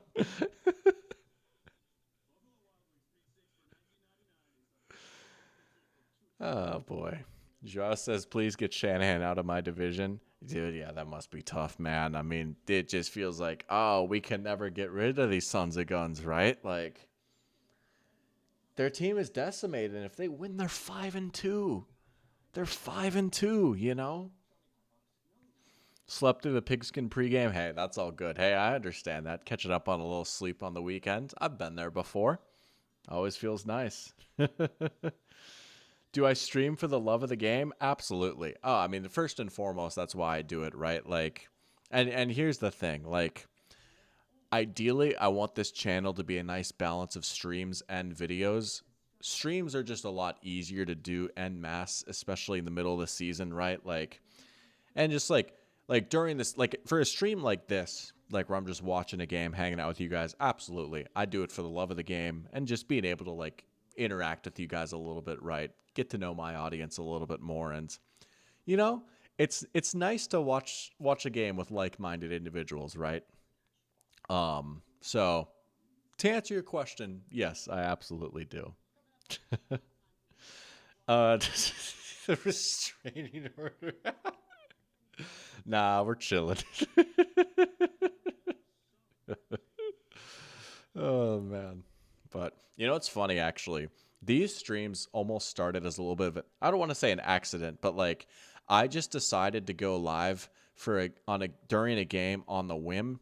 The Vikings are playing the Eagles on Thursday Night Football in 2023. It was the first TNF game of the year. I was like, oh, the Vikings are playing. I'll go live for it.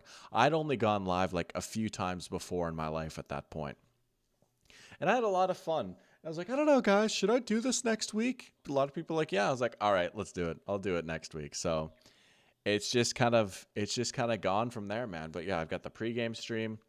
I've got this. And then just every once in a while, I like to throw in another little stream too. But it's a way for me to be able to post on this channel and like put out stuff and interact with you guys even when I'm not making videos. Because I recognize like sometimes it takes a while for those to come out. So it's nice to have a little something in between too, right? But wants to be a plumber. I hear they make decent money, honestly. Like I feel like that's honestly not a bad career to have. I feel like it takes a lot though, right? Because I don't know. When I was a kid, I just always pictured a plumber as like, oh, you just like a professional plunger user, but like nah, like you got to work with pipes and stuff. Like yeah. You're a plumber's apprentice. Do not recommend. Now, it sounds like hard work, though. But if you're into that, I could see it being a very rewarding and fulfilling career. Whew. You don't got internet. Yeah, basketball season does start school. I'm actually pretty excited for the NBA this year. I'm gonna be a little bit more tapped into the NBA this year. I've decided. Wolves are good. They're fun, and I feel like especially in the Eastern Conference, it's a wide open season this year. I'm pretty fired up for NBA. I think it's back on Wednesday, right? We'll be watching some basketball this year. I'm excited for that. The air conditioner repairman. Dude, that's a goated reference right there. Oh my goodness, that's crazy. Is that Bryce Huff getting a strip sack? Do my eyes deceive me? That's crazy. Is that 1.5 sacks now for Bryce Huff? Is that a strip sack? Oh, baby. Bryce Huff FC, we up. Come on now. Come on now. Come on now. Look at him, dude. Watch him cook off the edge. Whoop. Got him. Good player. Good player. Crazy. Some were doubting him. 49ers defense showing up big time. Man. Professional plumber. Professional plunger user. That is an unreal reference right there, though, Sebastian. That was awesome. I picked up what you're throwing down. The truest repairman will repair man. You know the term room temperature? This is the room. Oh, Kendrick Bourne. Can the 49ers go 2 for now, right? I mean, if you're the Falcons, you're in kind of a weird spot. You've got 2 timeouts, but you don't necessarily want to help them out and stop the clock. I mean, oh, this will probably be the final possession, or at least the final serious possession of the first half here. And then the 49ers get the ball to start the second half.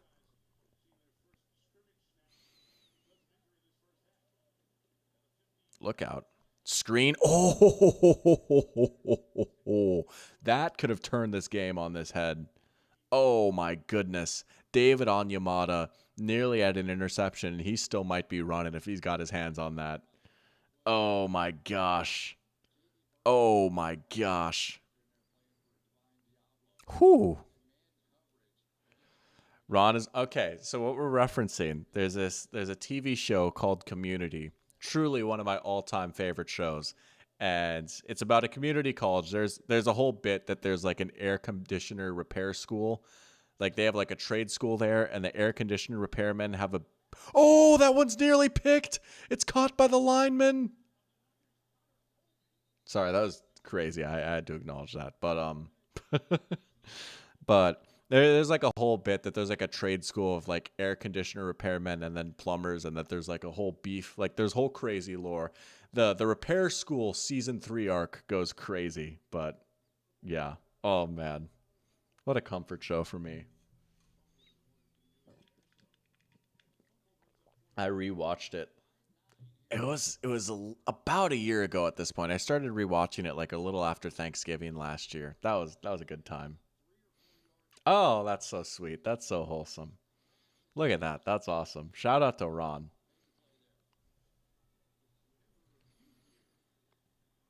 Are we doing a review now? I guess. I mean, well, it was a wacky play, right? The ball kind of got popped out. I guess they're ruling it a fumble, and that's why it's okay that the lineman like caught it, I guess. We got a little New York review going on. Or is that just an incomplete pass? Or, I mean, what would you even call it? I don't think that is a fumble, honestly. I think that is a pass. Go human beings. Goated show indeed. Oh, yeah. Shout out Abed. Oh, there's a bug in here. Oh, the fireworks stopped, by the way, for those of you that are wondering. I just, like, realized that, like, I haven't heard fireworks in a while. Yo, what's up, Ryan Nasty? What's going on, dude? You're just in time. We're going to do a grid for halftime. We're going to try and find a grid that I haven't done yet. And if possible, we'll try and find a Falcons grid since they're playing right now. But you're just in time, dude, for the halftime grid. Let's go. Let's go. I'm doing great, though. I mean, I'm a little sad that the Vikings lost. I'm a little sad that Jacoby lost. But hey, you know what? He put up a fight today. I don't know. It'd be crazy if they just kept him in, right? It'd be crazy if they're just like, sorry, Kyler. They're not going to do that. Like, I know they're not going to do that. But it would be crazy once it's like, why is our offense all of a sudden better? Trey McBride couldn't score a touchdown to save his life last year. Now all of a sudden he's finding the end zone every week. What's changed? Oh, I'll give you a square? Okay. Okay. I'll give you a little square. I like it. I like it. I'll give you a square. I see what you're saying now. I got you. I got you. We're also going to do a halftime. Sorry, that was crazy. We're going to do a halftime refill, too, because this thing is getting a little empty. And I really goofed. I have mason jars of filtered water. I should have just brought one of those out. And then that way I could have, like, poured it in. It's chill, though. And I still don't have my Be Right Back screen set up on OBS yet, either. It's been, like, almost a month now. Like, I received that. Oh my gosh. I got that like almost a month ago. And it's not even that hard. I literally just need to put it in OBS. I'll do that eventually. But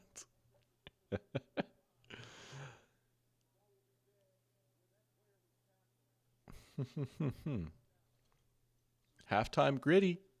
Halftime gritty. But they could try riding the hot hand. I mean, if he threw for like 400 yards today, then maybe they would have. But the darn roster politics of it all. All right, we're gonna see an Eddie Pinheiro field goal attempt here. Now he's been cracked this year. Honestly, he's been so good for the 49ers. 55-yarder. It's a decently long kick, but he's shocked me with some of the ones. He hit a 59-yarder not that long ago, right? That was against the Rams, actually. All right, let's see what he's got here. Oh, he drilled it. He nailed that. Dude, he's been a machine this year. Who would have thought Eddie Pinheiro would just randomly become one of the best kickers in the NFL? He's always been solid, right? But he's been banging him in from 50 plus. I mean, who hasn't this year? But still. All right. The Falcons do have a little bit of time here. And they've got one timeout, which is worth noting too, right? Because that would help if they need to like quickly try and set up for a field goal or something. They do have a little bit of time to work with, and they've got a quarterback with a big arm who's not afraid to push the ball downfield. And I guess having that one timeout is just as important, not only for if you want to try and save it for the field goal attempt, but also ideally your entire playbook is open here. At least your entire passing playbook is open for probably the first play or two, depending on how it goes, right? Say they didn't have any timeouts. If you're the 49ers, you're probably really guarding the boundaries. You're expecting something out towards the sideline. It's a little more one-dimensional. Whereas if you have that timeout, middle of the field, it's open, right? I mean, Ryan Astley saying Falcons need to throw it to Bijan. If you wanted to hit a little angle route to him, a little choice route to him out of the backfield, you could. That's an option for you. If you wanted to get Pitts over the middle or London over the middle, you could. Oh, no. The dirty kick got him. Oh, and then he got popped. Oh. I don't know if the Falcons should be taking advice from a Bucs fan. A little conflict of interest. My goodness. That was an awkward-looking attempt at a catch right there, right? He's just sliding down. He's able to pick it back up, but he just gets absolutely smoked on this play. Some good special teams coverage around the league today. How about the Commanders? Did y'all see that punt coverage they had early on against the Cowboys? That was a heck of a play. All right, here we go. You can take a shot. Look at the double team on Bryce Huff because he's such a threat. Oh, they do get it to London on a corner. Okay. Takes a few seconds off the clock, but you get out of bounds. You save that timeout, and that's a big chunk play right there. Nah, we're just messing with you. I wouldn't hate throwing to him here, though, honestly. This could be where we see the Bijan wheel route that we were talking about earlier. This would actually be a decent spot for it. Now they're going to leave him in the block. Penix ripping it. Caught. Mooney. Now this is where you call your timeout, right? You just hit a big play. You call your timeout now. You could get greedy and maybe take a shot at the end zone here. You have a little bit of time to work with. You just cannot take a sack. You cannot get tackled in bounds. Falcons are at least going to steal some points, though. Okay. See, we got a little more juice in this game now. I like it, right? And it's not that like these long drives have been bad or anything.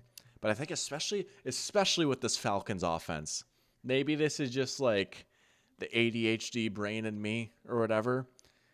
But I just love seeing Penix just grip it and rip it and throw it downfield, right? Just let's get Bijan the ball in space and then let's chuck it downfield to Mooney, Pitts, and London. Oh, all right. Do something cool here.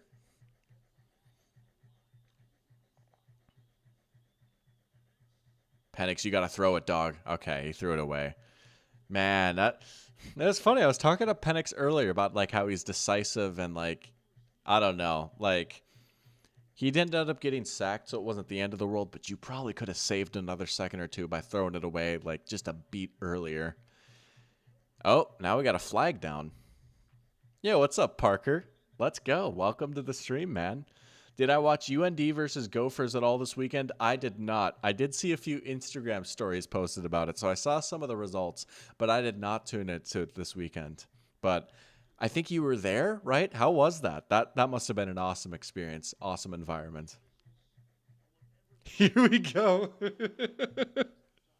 They're talking. Oh, they're going to get him for grounding. Wow.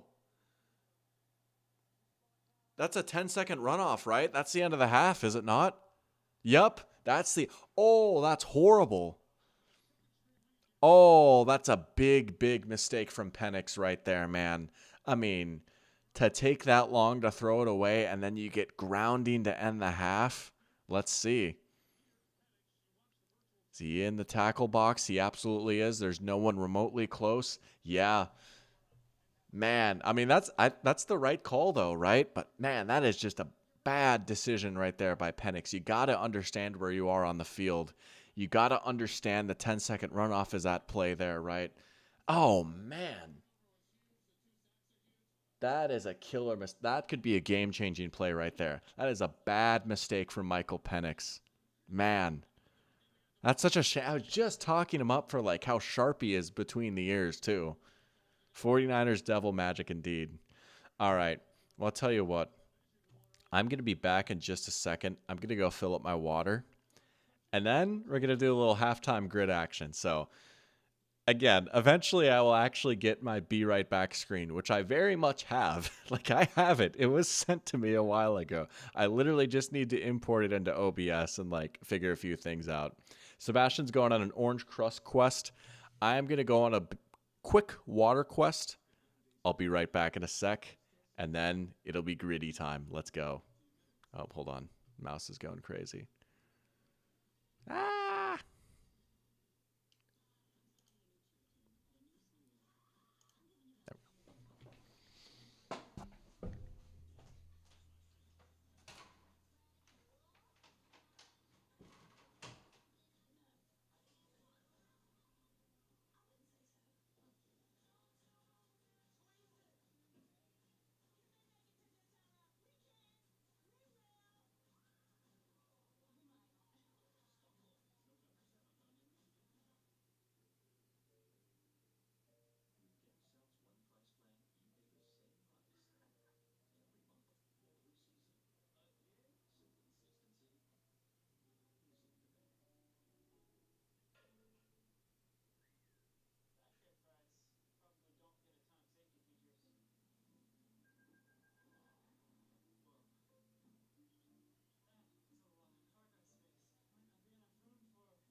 Boo. All right. It's grid time, folks. Oh, I love the poetry from Pear Champ. The darkness has come upon the land, taking away the light of the world. The light is returned alongside water. Here we go. All right. Let's do an immaculate grid. Let's get it pulled up here. We're going to find one. We're going to try and find an all-team one, I think. I feel like that's the most honorable way to do a grid, right? Although sometimes those special category ones are fun. Oh, my rarity score has gone up. Here, I'll show my grid that I did this morning for those that might have missed it. The rarity score has gone up from 99 to 103 just because I guess more people have done it, right?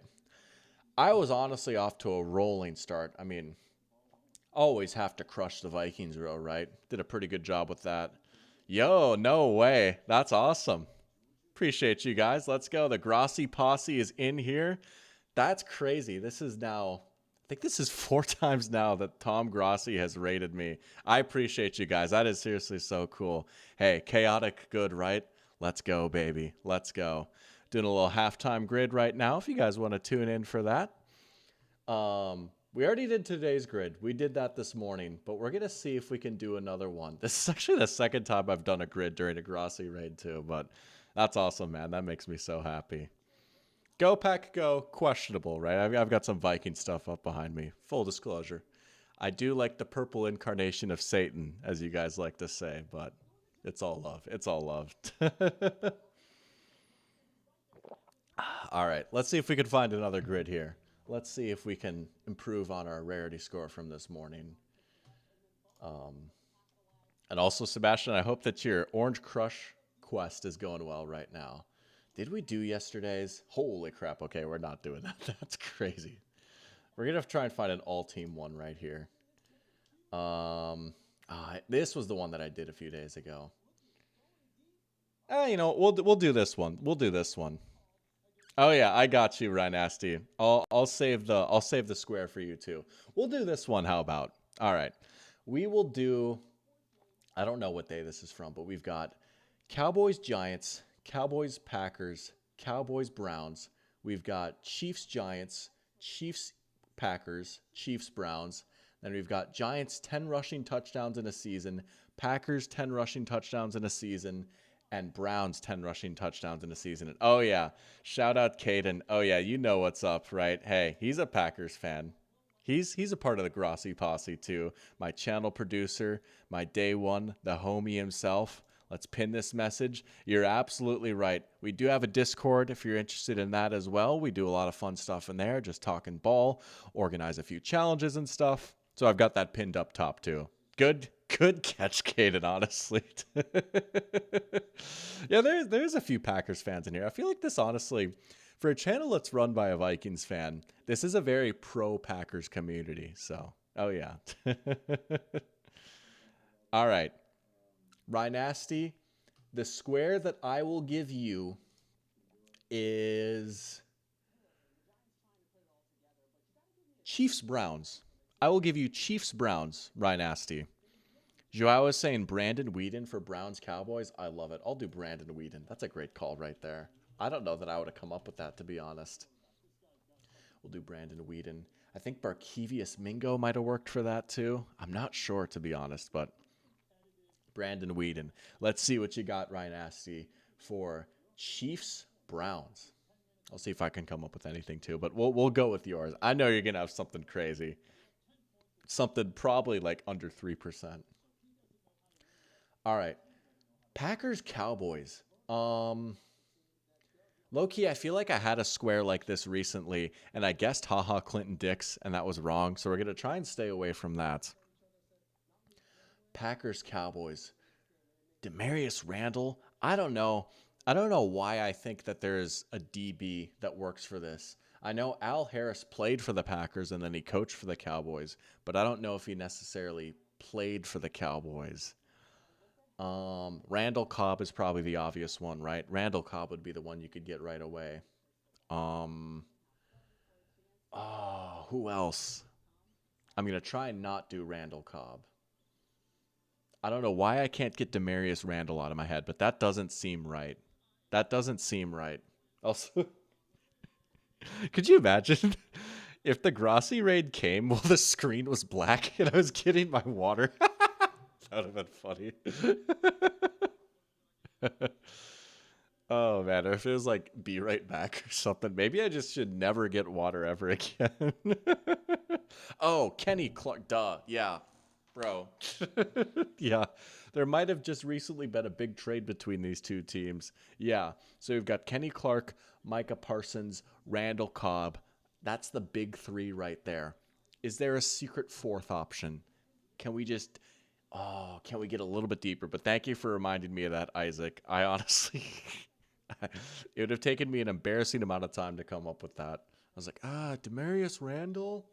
Let's see if we can get some others here. In the meantime, 10 rushing touchdowns in a season. Let's get a little Ryan Grant action for the Packers. He had a nice little underrated career, right? Not the longest career. He had some crazy years, though, early on. Browns, 10 rushing touchdowns. Call me crazy. I want to say Trent Richardson got 10 in his rookie season, but I'm a little scared. I know his yards per carry was dreadful, and, like, he obviously didn't have that great of a career, but I think he got to 10 his rookie year. I'm a little scared to put that, though. Other than that, there's Peyton Hillis. There's Nick Chubb. I mean, there's like Jim Brown. You know, you could go way back in the day. Screw it. I'm going to do it. Go big or go home, right? We'll do Trent Richardson. I want to say he did. Let's go. 3%. Bang. All right. All right. We got Andre Rison for Chiefs Browns. Nice. Bad Moon Rison. Would not have come up with that for those two teams. Bang. 1%. I love it. Yeah, we'll just Martellus Bennett. He absolutely did. That's a great one, actually. Martellus Bennett. Yeah, I always forget. I believe he started off with the Cowboys, right? He was Jason Witten's backup. Nice. 3%. I did Martellus Bennett this morning, too. That's crazy. Twice now today that I've done Martellus Bennett on a grid. That was a good one, though. Okay. Chiefs Packers. Oh, my gosh. Yo. Frank Zombo. Come on. Let's go, Frank Zombo. That's awesome. Yeah. Dude, I loved Frank Zombo as a kid because I thought his name was hilarious. I was like, Zombo. All right, let's go. Frank Zombo. This is actually shaping up to be a pretty good grid right now. We've got 2 team ones left, and then we've got Giants 10 rushing touchdowns in a season. Okay, so for the Giants, we could do Saquon, obviously. We could get Brandon Jacobs. I want to say Otis Anderson did back in the day, right?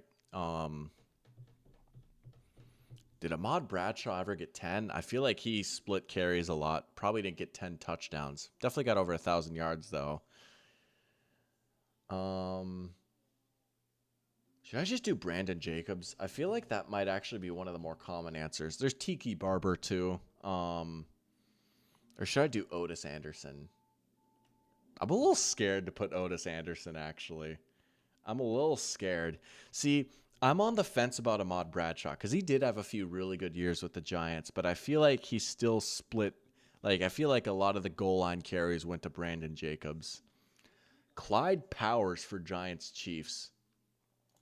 I'll take your word for it. I'll take your word for it. That's crazy. What? Bro played for 4 years in the 70s. All right, let's go Fairchamp. Okay. Yeah, we're just going to do Brandon Jacobs. As I type an O for Otis Anderson. Did I spell his name wrong? Is it 2 T's? Yeah. Go big or go home. Oh, okay. Cool. Nice. All right. We got 1 square left. Cowboys, Giants. Who could we get for Cowboys, Giants? The game's almost back, by the way. Let's see if we can come up with Cowboys, Giants before the second half starts. Andre Rison also works for Chiefs Packers. I had no idea he played for the Packers. That's pretty cool. Nice.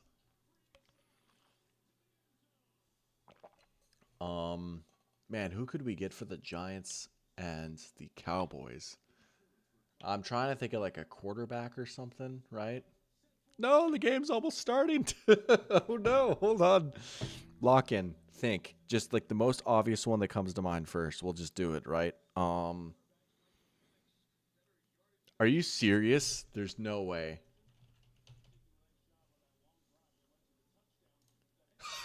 Shut up. That's awesome. No way. Rarity score of 27. That's crazy. Let's go. Well, there you go. Good halftime grid right there.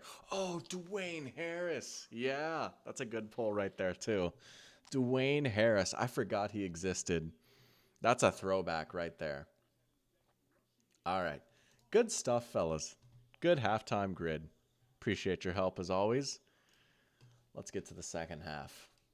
And what has been a very weird but fun game. 10-3 right now. But we've had some fun moments. It's getting dark now, right? It's always so surreal seeing these West Coast primetime games, especially earlier on in the year when it's like sunny out for the first half. I vividly remember watching 49ers versus Jets Monday Night Football to open last season. And for most of the game, it was sunny. And it was just so weird. It's like, wow, like this is a night game, but it's sunny. I mean, that's just how time zones and like the sun works, right? But now it's getting a little bit darker, right? And we're getting to the point in the year now where we're getting a little bit less daylight. I mean, here in Georgia, we have no more days of sunlight past 8 p.m. It's a little sad, honestly. Even though I like the cooler temperatures, although we haven't quite gotten those yet. But it's like, it'll be a while till we have a good amount of daylight again. Not quite the level of like North Dakota, where like the sun goes down at 2 p.m., but not quite. You know what I mean? All right, let's see what we got in store here for the second half. 49ers starting with the ball. I mean, man, they score a touchdown here. They go up by 2 scores, 17-3. Especially if they take a while with this drive. I don't know. But the Falcons have the firepower. They could play from behind. But it would take away Bijan maybe a little bit more. Well, incomplete right there. Right? Because if you're the 49ers, let's say you do score a touchdown here. Then, I mean, Falcons have already passed a lot. I mean, granted, they didn't pass as much in the second quarter. They didn't just have the ball quite as much. But Penix still has 19 pass attempts. Like, we might actually see a 40 pass attempt game for Michael Penix should the Falcons go down by 14 here. And even though you do like some of the receivers that they have, and yeah, they have the big play ability to play from behind, you really would hate to see Bijan get phased out of your offense like that, But let's see if they can get off the field here on third down. Kyle has an answer. Mac has an answer. It's Kendrick Bourne.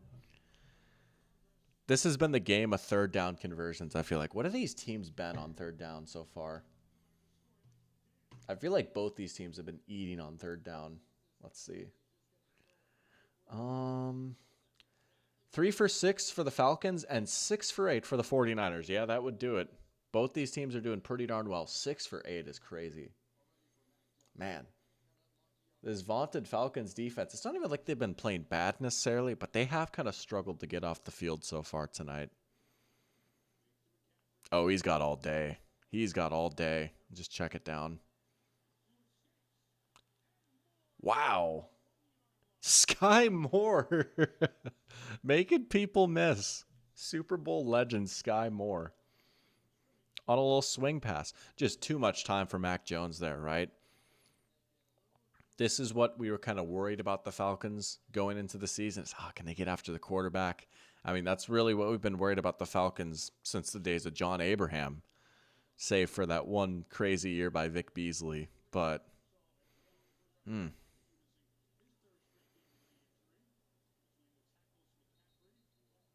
even when he gets wrapped up like that, he's still got a few yards on that run.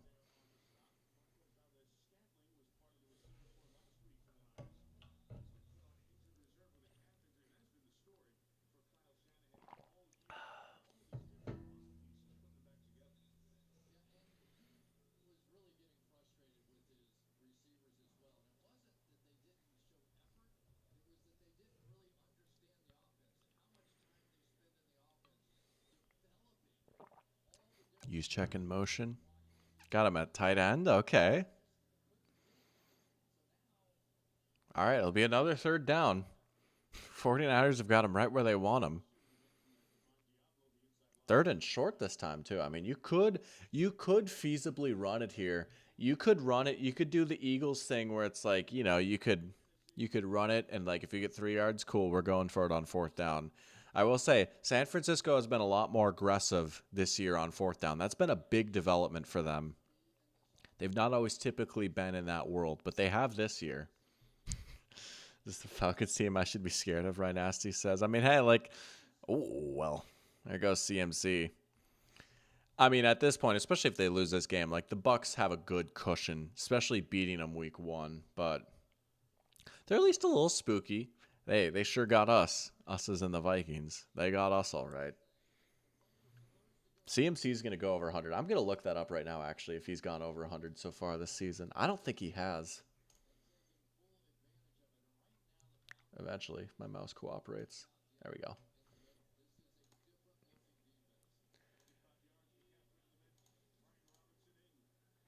Yep, his season high for rushing yards going into this game was 69. Nice.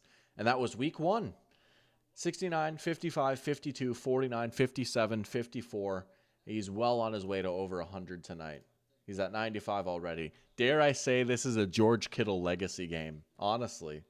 Kittle's back in, and all of a sudden they can run the ball well again. What do you know? We're pushing agendas tonight, folks. I do have some crazy George Kittle takes, though, honestly. Maybe I'll get those off my chest during a commercial break or something. Especially if he scores or if he does something cool in the receiving game. But I'll be watching his blocking now the rest of this drive. But some George Kittle conversations need to be had. This is making Joao sick. Yeah.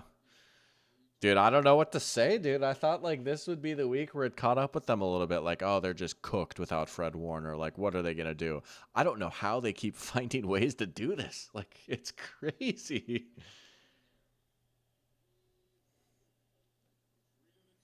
Third and 11. Oh, it's nearly third and Juwan. He's out of bounds. All right. Falcons at least kind of get off the field. They're going to force a field goal attempt here. They're at least going to keep him out of the end zone, but...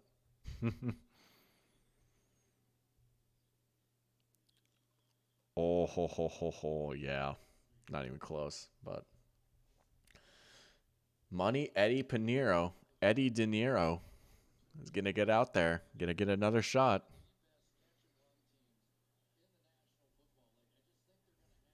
This would be a chip shot for him. 43. I guess 43 isn't a chip shot, but yeah, he drilled it. Okay. 2-possession game. 49ers get points. 2-possession game. That's notable. That's worth something. Sebastian is saying is eat your heart out, Travis Kelce. Here's what I'll say. Honest to goodness, like all time, who's the better player? I really think the gap between Kittle and Kelce is like tiny. Like I really do. And what I mean by that is I think that they're both all-time great players. Like truly. Different skill sets. Kelce is probably a little bit better receiver and more versatile receiver at his peak, right? But Kittle was definitely the better blocker. Not that Kelce is a bad blocker by any means. But I mean, they're two different types of players.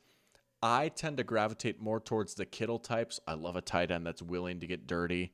Yeah, it's not that Kelsey's not willing to get dirty. He is, but like, dude, what Kittle's able to do in the run game is just unbelievable for this 49ers offense. And I mean, seriously, again, like, we're seeing firsthand. I really don't think it's a coincidence. Like, wow, all of a sudden CMC's running well again. Who's back in the lineup for them, you know? And I will, again, like, honestly, the gap between him and Kelce as a receiver, is it really that crazy of a gap? Let's pull up Pro Football Reference. It's worth noting, right? It's worth noting Travis Kelce set the record for most receiving yards in a season by a tight end back, I think it was 2020 actually, right? Kelce does have the record for most receiving yards in a single season by a tight end. Guess whose record it was that he broke? Guess whose record it was? It was George Kittle.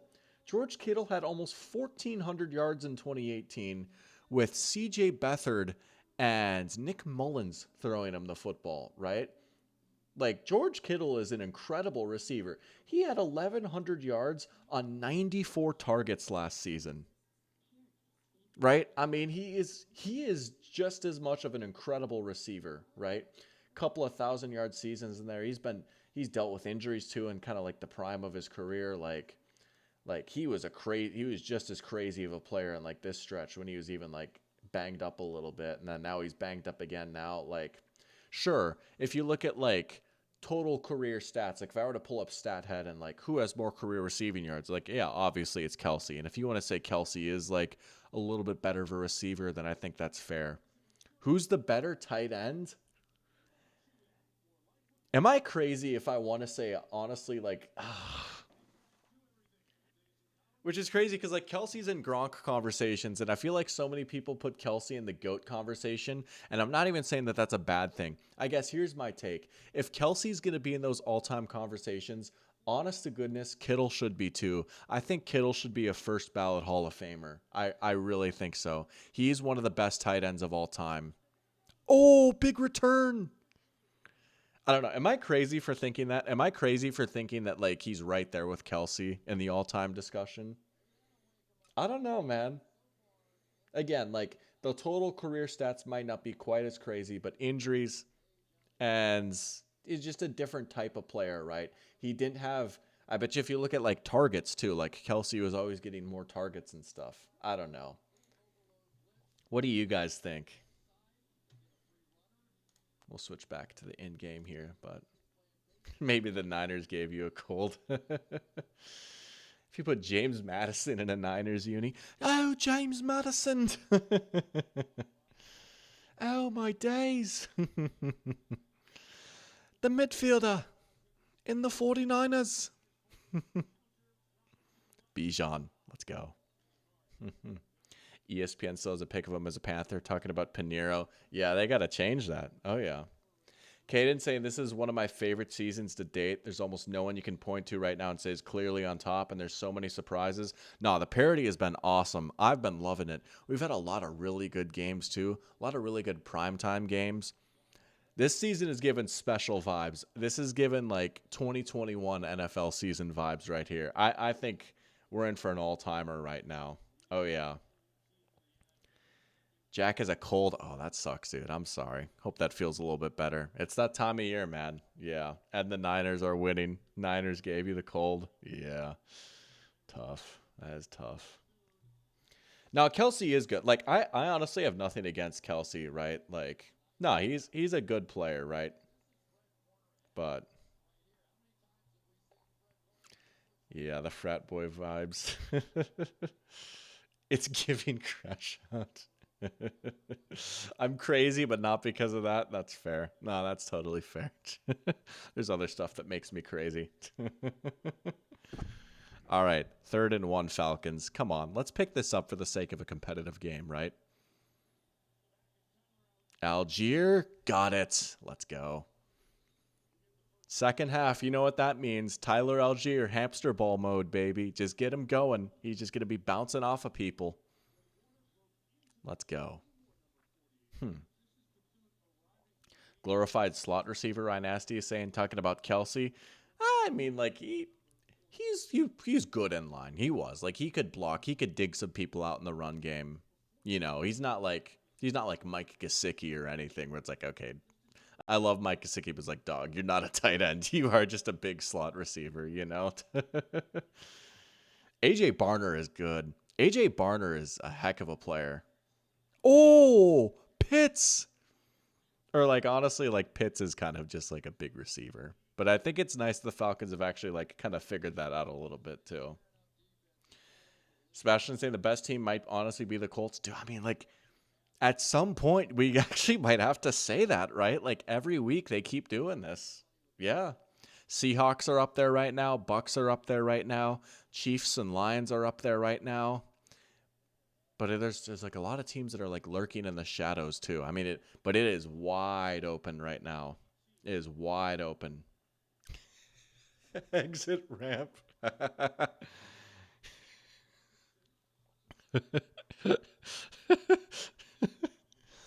said, ooh, I'm blinded by the lights.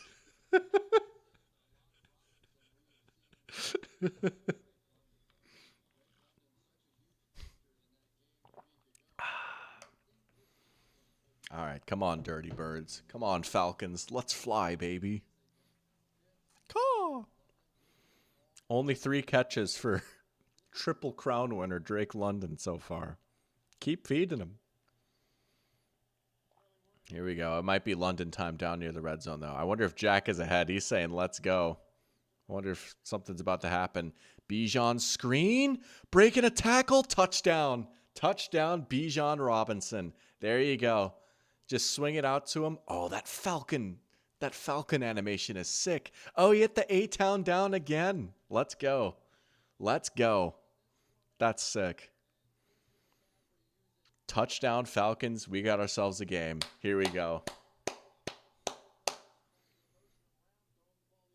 Look at Pitts blocking. You know what? I stand corrected. I called him a receiver. Good blocking by Pitts right there. There you go. Use your size, big man. I love it. No, you're good, dude. I don't care. I don't really care. You're all good. Kick is up and good. Let's go. Let's go. Yeah, no, that's YouTube TV life right there, man. That's just how it is. YouTube TV is always just a little bit behind. You would think by now, it's been a thing for a minute. You'd think that they had to fix that, but that's just always how it's been, you know? I could have a game up on YouTube TV and then Red Zone on another screen. Red Zone's always ahead, right? When I was doing a game a few weeks ago, and I had it on Peacock for some reason, but I actually wasn't behind. That's what I should have done, dude. I could have watched this game on Peacock today. That's what I need to start doing, is like not using YouTube TV for these streams, because then I actually wouldn't be behind. But that's just how it be. But no, I don't really care if you guys are ahead in chat. It's all good. You know me.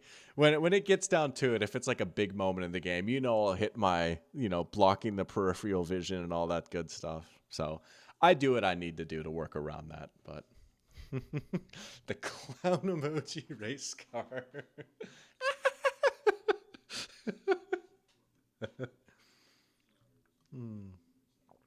I was scared to put the over. Yeah, I chickened out. To be fair, it hasn't hit yet, right? It hasn't hit yet. So, but he looks well on his way. We're not even in the fourth quarter yet. I guess he needs 2 more, right? But no, I respect, if you're on like cable or satellite, I totally respect that. I mean, that's YouTube TV is just that, but like in a different packaging, It's not even, whatever. The YouTube police aren't going to hunt me down or whatever. I'm going to let you guys in a little secret.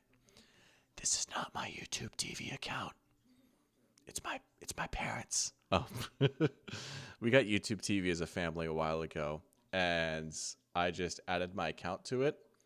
And, like there's like a certain like screen limit. Like you can only have like 3 screens going at once, right? So like, there's usually like no one ever gets kicked off it or anything. Excuse me. I will say though, YouTube TV has started like tracking your location, and so like it definitely knows that it's not my account, because it'll be like, it seems like you're not in Fargo right now. But what I always do is I'll just hit like I'm here temporarily, because it'll be like, you're not in your home market, and it lets you do that up to 3 months. And then it makes you sign back in, like in your home market, right? But I've had this incredible streak of like pretty much every time it's like been just about time for me to have to like sign back into YouTube TV, I always seem to like be home for some reason. And so I've just always had this incredible streak of like, oh, I'm home for the 4th of July. Better sign into YouTube TV quick. I'm good for another 3 months or something like that. And there's been a few times where you've even just like called my dad and been like, yo, can you sign in on my account on YouTube TV real quick, But so, don't arrest me, though. Please don't arrest me. But yeah, YouTube thinks I've been on vacation in Georgia for 5 years now. They are. No, it's expensive, though. I wouldn't have it if I had to pay for it myself. Absolutely not. Oh, let's go. Let's go, Parachamp. Yo ho ho, a pirate's life for me. Not to snitch on you or anything, right? Hey, Roger, spare us a little bit, YouTube Premium is goated. I've actually been hearing a lot of that recently, and I've been on the fence about getting YouTube Premium. I know Caden's talked it up a little bit. Christine and her family have YouTube Premium, and hey, I get revenue either way. I still get revenue from the YouTube premium views too. So I've thought about it though. I've thought about it. That would be nice. No ads. You can like put it on in the backgrounds, download videos and stuff. That would be pretty nice. But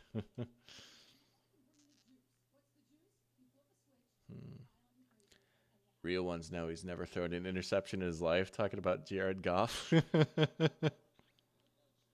True. Not one. Never. Oh, CMC trucking people. Okay. Okay. W parents? Nah, for real. Nah, for real though. W parents indeed. Like my dad, Loki Unk, but for real, W parents. Bruh, YouTube TV low-key chopped for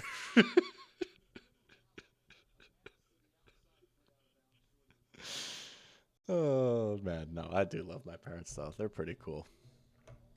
Is pretty nice having their YouTube TV. Oh Lord, use check getting popped in the backfield. Third down stop for the Dirty Birds. Okay, okay. YouTube Premium for 4 years. Oh, it also comes with music. Okay. All right, I'll have to look into that, honestly. I might have to actually bite the bullet and invest in that. We'll see. That does sound kind of nice. 66 last year, right? Hold on, let me do some math. How old is my dad? Not to like give out personal information about my family. I mean, what could you do with my dad's age, I guess? But this year, yes, he did. His birthday's in July. How old is he?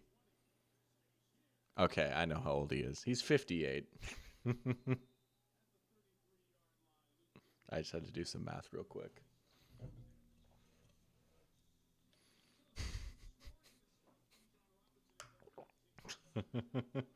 The East. Oh yeah, hey. I was using the East to watch a few games earlier today, you know? You know what I'm saying? I will say I was very happy though that the Vikings Eagles game was actually just like the in-market game here for the 1 o'clock window, because man, I will say it is kind of a pain sometimes getting a pirated game, whatever. Getting a pirated game up on my TV is a little bit more of a hassle than just like getting on the laptop or whatever. So that was nice. I like actually said like yes when I saw that it was like the in-market game. I was like, I don't have to go through all this and like hook a bunch of stuff up. But July babies rise up. Oh yeah, let's go. Shout out July babies. Oh yeah. Ooh, good question from Jack. Who's been the best running back this year, Bijan or JT? Honestly, I'm gonna say JT. I love Bijan so much, and he's an incredible player. And like, maybe he's in a slightly better environment, but also, I mean, all these nice things that I say about Bijan, like his patience and his vision and his and everything. If there's like any back in the NFL that is more fundamentally sound than Bijan, it probably is Taylor. And he also like he is low key explosive too, right? Like it's like he can rip off a few big runs. He can make some people miss in the open field. He can get downhill a little bit, right? Oh, even now when I'm saying this, it's like, but Bijan is a better receiver and he's such a good blocker and he's just so special. But it's hard to go against JT right now. And as you, I think it was you that was saying this too, Sebastian, in chat earlier. Like Taylor was unbelievable last year too. It just kind of went under the radar. Like he had 1,400 yards in only 13 games last season. Like he's been a guy. And like 2021, he was ridiculous too. Like he's always been that dude. So it's hard to pick against Bijan, but I think you have to say Taylor. I really do think you have to say Taylor. But when is my birthday? August 18th. Same birthday as Percy Jackson, which was a big deal to me growing up. But August 18th. Oh, yeah. Title? Yeah, that's, is that, correct me if I'm wrong, that's Jay-Z's music streaming service, right? Oh, yeah. Or at least he, like, has stock in that or something. I remember there was a time where Jay-Z was only dropping his stuff on Tidal, or he was dropping it first on Tidal. I know like some of his old work was only on Tidal. Oh, 2021. Okay, yeah. But now, like everyone remembers him for dropping the ball near the goal line against the Broncos, but he's been him. Oh, here we go. We're taking a second for the call. Now we got it. An eligible man downfield. I'm just, it just amuses me. Oh man. August. That's right. Yeah, let's go August babies. Oh yeah. No, that's fair. Like the Colts line is blocking incredible right now, which is crazy because they lost two starters, and I was actually really worried about that interior going into the year. It's like, man, that's just there's some unproven guys up the middle. Like we've got a new center coming in after having such a steady hand at center for so long. Like that scares me a little bit.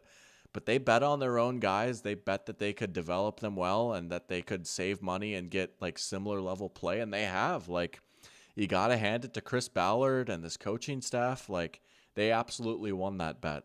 So yeah, no, they have been blocking their tails off this year. He sold it a while back. Okay. The t- the Life of Pablo title drop.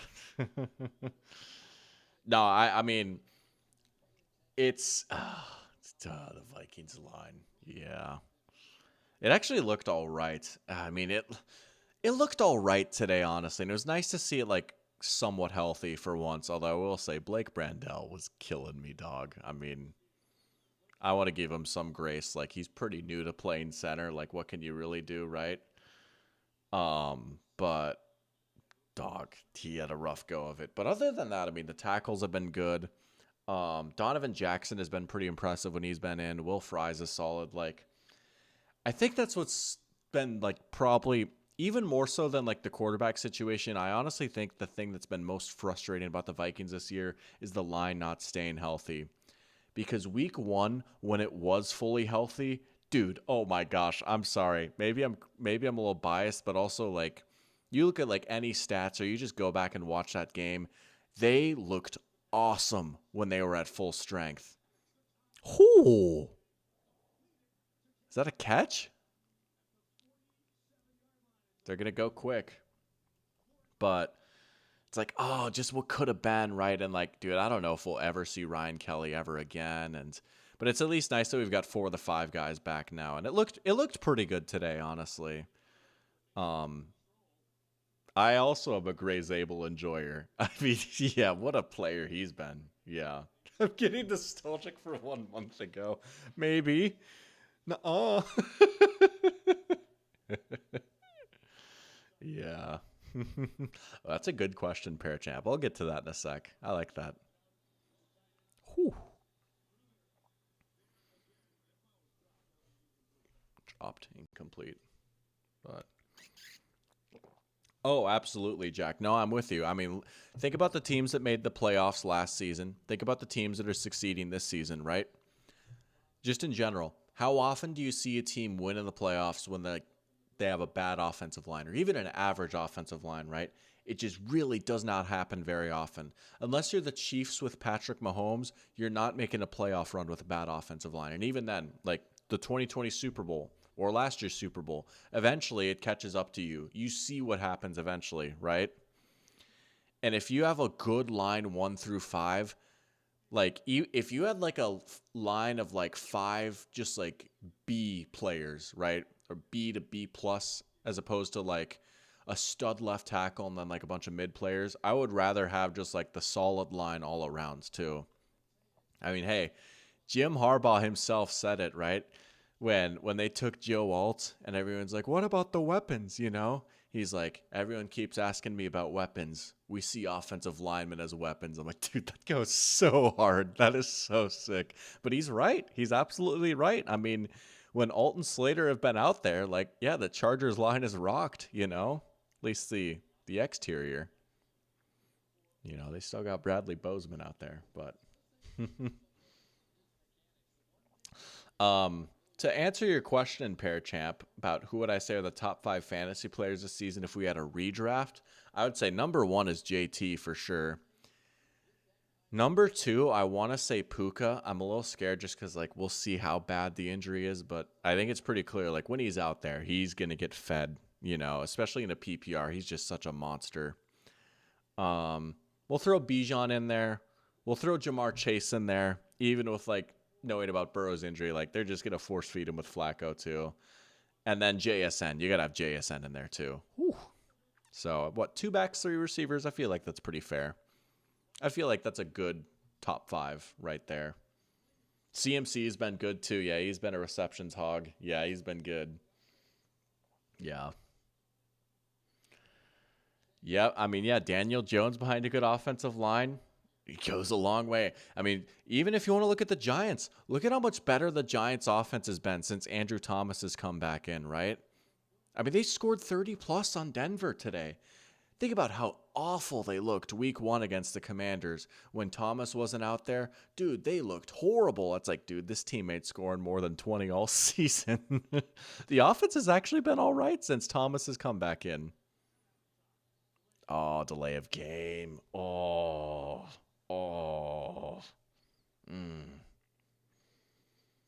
There's a movie with a speech about how it's the most important position. I don't know that I've seen that. Huh. He's going to fire the linemen out of the cannons at their opponents. That could work.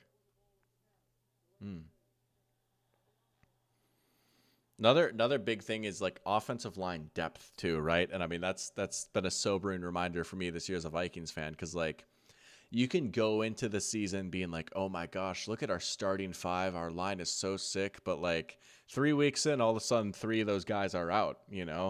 You want to have at least like decent players behind them and like flexible players where you can plug them in at multiple positions. Like that's another big thing, having offensive line depth, which is really hard to come by. There's just not a lot of good linemen out there right now. Oh, did he catch that? He's going to Washington again. They rule that incomplete? They did, yeah. Oh, I respect the effort. Whoo, whoo, whoo. They're going to punt it? Yeah. Yeah, I love Parker Romo, but he ain't hitting it from here. Yeah. Ron says Denver is his dark horse for the playoffs. I like that. No, I mean, like, they've got a lot of good ingredients, right? I mean, if you want to keep talking about the offensive line, honest to goodness, if you want to make a case, you can make a case that they have the best offensive line in the NFL. They are phenomenal 1 through 5. They've got a few all-pro caliber players in Quinn Miners and Garrett Bowles, but like Luke Wattenberg, their center, young guy, he's really come on. He's impressive. Ben Powers is just a nice dirty work guard. Like, dude, they're good up front. They are really good up front. That can win you a lot of games. Yeah. And just depth. Yeah. Oh, Sebastian. Well, I have a thing for you, Sebastian, called IDP, which stands for Individual Defensive Player. Caden and Parker actually know a thing or two about IDP. They've been in an IDP league for a minute. I'll have to put you on IDP, honestly. You might like that. You can draft individual defensive players for that. But yeah, standard fantasy it is interesting. You only draft like the defensive unit. I guess it just gets to be a lot of players if you're like drafting 2 linebackers and 2 safeties. But if you're into that kind of thing, I have something for you. Jack's got some hockey lore. San Jose Sharks coach last night said he would give up one of his kids for a win. That's crazy. I did not know that. I feel like I've given this quote a lot to just like people I've met in real life, especially when I like tell them I'm from North Dakota. Like from someone that's from the upper Midwest, I'm not as into hockey as you'd think I am. I have nothing against hockey. I think for me, I strongly prefer going to a hockey game in person than necessarily like watching it on TV. And it's hard to watch the Wild, especially in Georgia, and like there's just a lot of games to follow and stuff. Like I'm like you, Ron. Like I'm a bit of a casual when it comes to hockey, but like I'll turn on a playoff game here or there. I will say, probably the most upper Midwest thing about me. And one thing, dude, I say I'm going to do this every year and I keep kicking myself and I need to actually like do this. But I will say, honestly, my favorite form of hockey is college hockey. I grew up a little bit more tapped into college hockey. Like I went to my fair share of UND games growing up and stuff. I actually watched UND on TV a good amount with my family. Like those are some good times, you know. Um, and college hockey is huge in that part of the country. Like I always tell people in Georgia that college hockey in like North Dakota, Minnesota, Wisconsin is like college football in the South. Like it is such a big deal up there, right? I mean, like I was just talking with Parker was at the UND U of M game, right? Like it is it is a big deal and it rocks. The atmospheres are crazy. The players are really good. So I don't know. That's just but I like the NHL too, you know. And hey, Wild might be decent this year. We'll see. We'll see. We'll see. But every year for like the past 5 years, I'm like, this is the year I'm really going to get into college hockey and like start watching it on TV. And I just haven't done that yet, but I need to get on that. But let's go Wild, baby. Hey, we got Kirill locked up, got him under a big contract now. Hey, let's go finally get off the schneid. Let's go on a deep playoff run for once, you know? State of hockey, baby. That's us. That's us. Really? Oh my gosh. Six dead gophers thrown on the ice. No, that's what we don't play about college hockey, man. Like it's crazy, dude. It's crazy.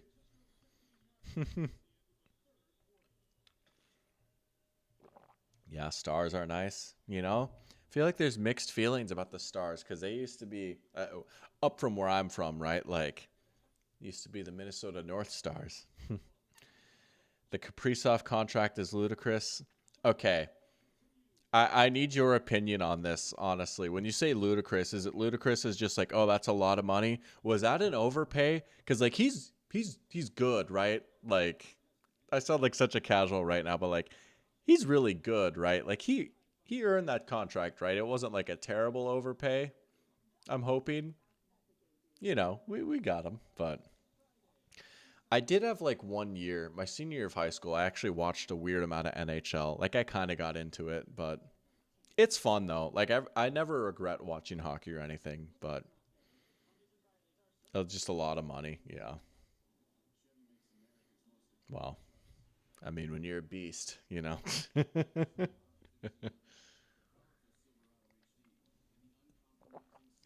Currently by far, and he's not. Yeah, that's fair. He's like a little bit older than you'd think, right? Isn't he like already in his late 20s? I'm gonna look that up actually. I guess that's fair. And I I am at least tapped in enough to know that the Wild have given out some terrible contracts before. The Zach Parise contract, the Ryan Suter contract. Aren't we like still paying those contracts off? Like I at least know about those. Yeah, good times. But it's a good time for sports right now. I think was it Michael that said that in chat like last week, right? Saying that like this is arguably the best time of the year for sports, right? NBA starting up soon, NHL starting up, mid-season football. Oh yeah, we're here, baby. World Series is about to start soon. Shohei had, I kid you not, Shohei might have had like the greatest game ever, at least like in baseball history, maybe in sports history. Like I'm not even kidding, dude. What he did this weekend to send the Dodgers to the World Series is probably the most impressive single game performance in MLB history. That was unbelievable. So we'll see. I don't know. We'll see. We'll see who they're taking on. But I think if they played the M's, if they played the Mariners, that would be such a sick series. I hope the Mariners make it. I'm pulling for the Mariners. Hey, I had the Mariners as my World Series pick. Just saying, just saying. They were my World Series pick. I made it on stream, so we'll see. Maybe they can knock them off. They got a solid team. The Dodgers are pretty crazy though. First down, CMC through the air. Oh man. This could be this could be a statement drive from the 49ers right here. This could be the march where they just take a lot of time off the clock, score a touchdown, two possession game, and then the Falcons just don't really have enough time left.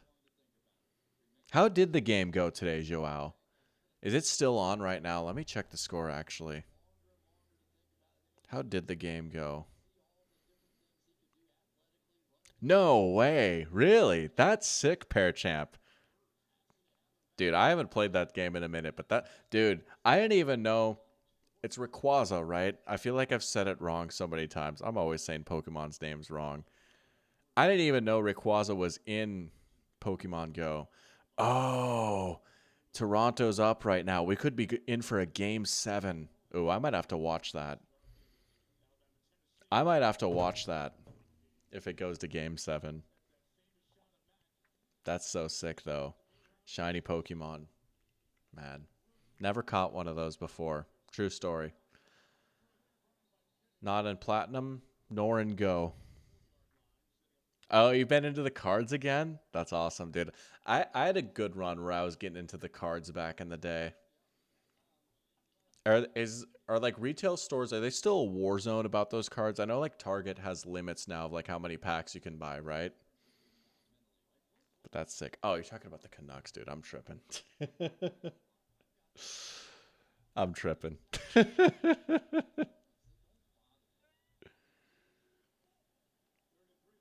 All right, third down. Can the Falcons defense get off? Mac Jones is taking a shot. Oh, he was looking for Demarcus Robinson. He nearly caught that. That was in his hands. That was there. Oh. Falcons D gets off the field. Oh boy, Mike Hughes had his back turned. They let him play there. I don't know. They really let him play there. He had his back turned and then he wrapped his arm around him a little bit. But Robinson certainly could have caught that. It was right there. That was a decent throw by Mac right there. Big, that was a big stop. I mean, that had like soul-crushing drive written all over it for the 49ers there. That's a big stop for the Falcons defense. I did not anticipate it being this low scoring of a game, but I'm glad we've had another good, close game. Another good, tightly contested contest in prime time. Oh, yeah, the Super Bowl is here this year. That's right. Local card shop. Oh, I love that. Oh, yeah. Supporting your local card shop. That's awesome. Oh, yeah. Dude, I got to go back to the card shop that me and Caden hit up last week. They had some good stuff in there, honestly. And hey, getting a little T-Sizzle auto. Can't complain about that. I'll have to go back there, though. I didn't even know that place existed. There's a Pokemon card shop that's near my apartment. It's like literally like a 5-minute walk from where I'm at. Maybe I'll have to go there and check that place out too. Maybe I should get back into the Pokemon world a little bit. But it's literally called like Pokemon TCG. Oh yeah. Oh, they have a behind a locked counter for Ron's Target. That makes sense. Yeah. It's crazy what some of these resellers and flippers have done, you know? Yeah. Ron saying baseball's is hilarious. Team can win the World Series and then just be terrible because all their stars leave on bigger contracts. Yeah, you see that a lot with smaller market teams, especially, right? Think about like the Rays, what they've kind of gone through recently. Yeah. I mean, hey, like the A's, there was a time where the A's were winning like 98 games, you know, and then they just lose their guys and they can't do anything about it. Yeah. Collectible card games on your nerd blind spot. No, that's fair. That's fair. I was a Gen 4 kid myself, for those that know what I'm talking about. I feel like a lot of us were around the age of like Gen 4, you know, but oh yeah. Oh no, it's another Walmart commercial. I'm sorry, Ron, bro. Turn your TV off real quick. All right, you're good. It's gone.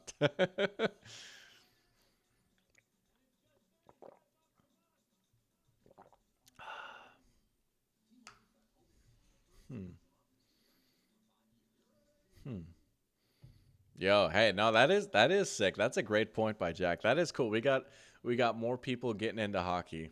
I always love seeing that. Gen 5. I never played Gen 5. Josh Anderson did. And there's only a few people who are gonna know who that is, but I watched my friend Josh Anderson play Gen 5 growing up. And his dad was a kicker for the Vikings.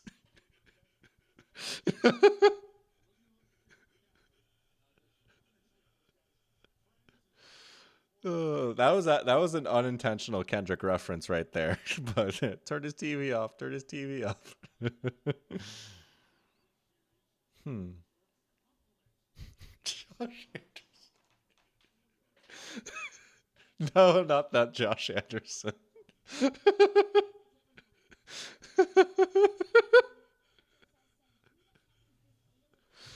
Oh my gosh. Sorry, I don't know why that's so funny. Josh Anderson reference in all caps is killing me. Yep.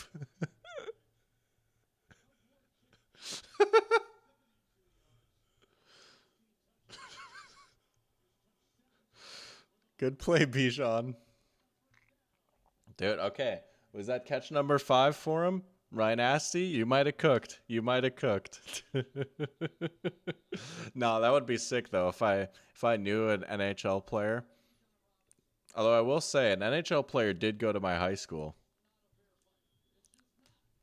Um which is pretty crazy. I think he's still on the Senators if I'm not mistaken.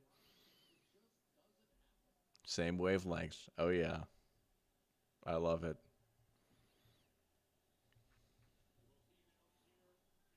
Oh, look at Algier blocking. They were ready for it that time though.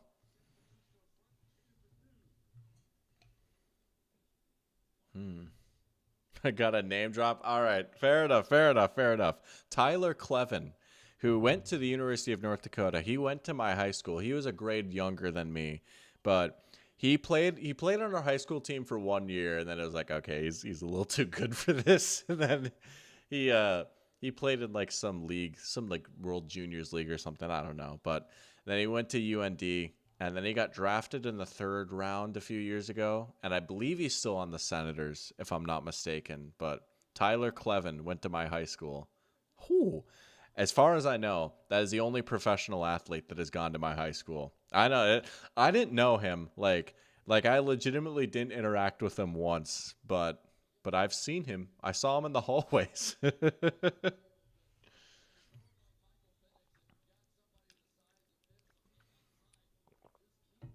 So yeah, I went to Tyler Cleven's school, and I went to Joe Burrow's school, even though we weren't there at the same time. But I did go to Joe Burrow's school too. So Joe Burrow's elementary school, and I went to Josh Anderson's school, but not that Josh Anderson.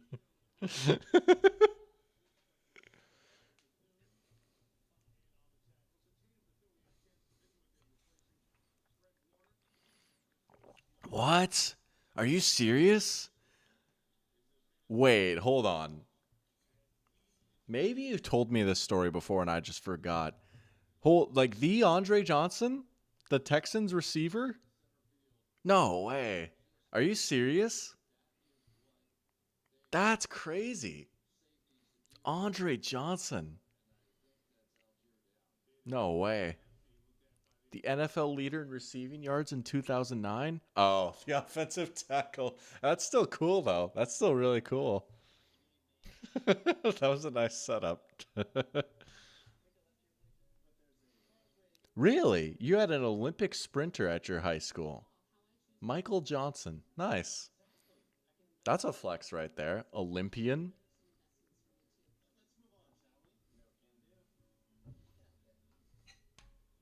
I know. Laywell had an NFL player at his high school too. Oh my gosh, what was his name? He was on the Cardinals Super Bowl team from a super small town in Kansas. Oh my gosh, I forgot his name, but I remember him telling me about that way back, like over a year ago now. I love hearing lore about this though. Joel Anthony. Yo, Joel Anthony. That's a pull right there. Yo, Joel Anthony. Hmm. I okay. I just realized I was like I do have a few more like athletes that like I don't know, but like I went to school with. I was in the same class as Carson Beck my final semester of college, back when Beck was still at UGA.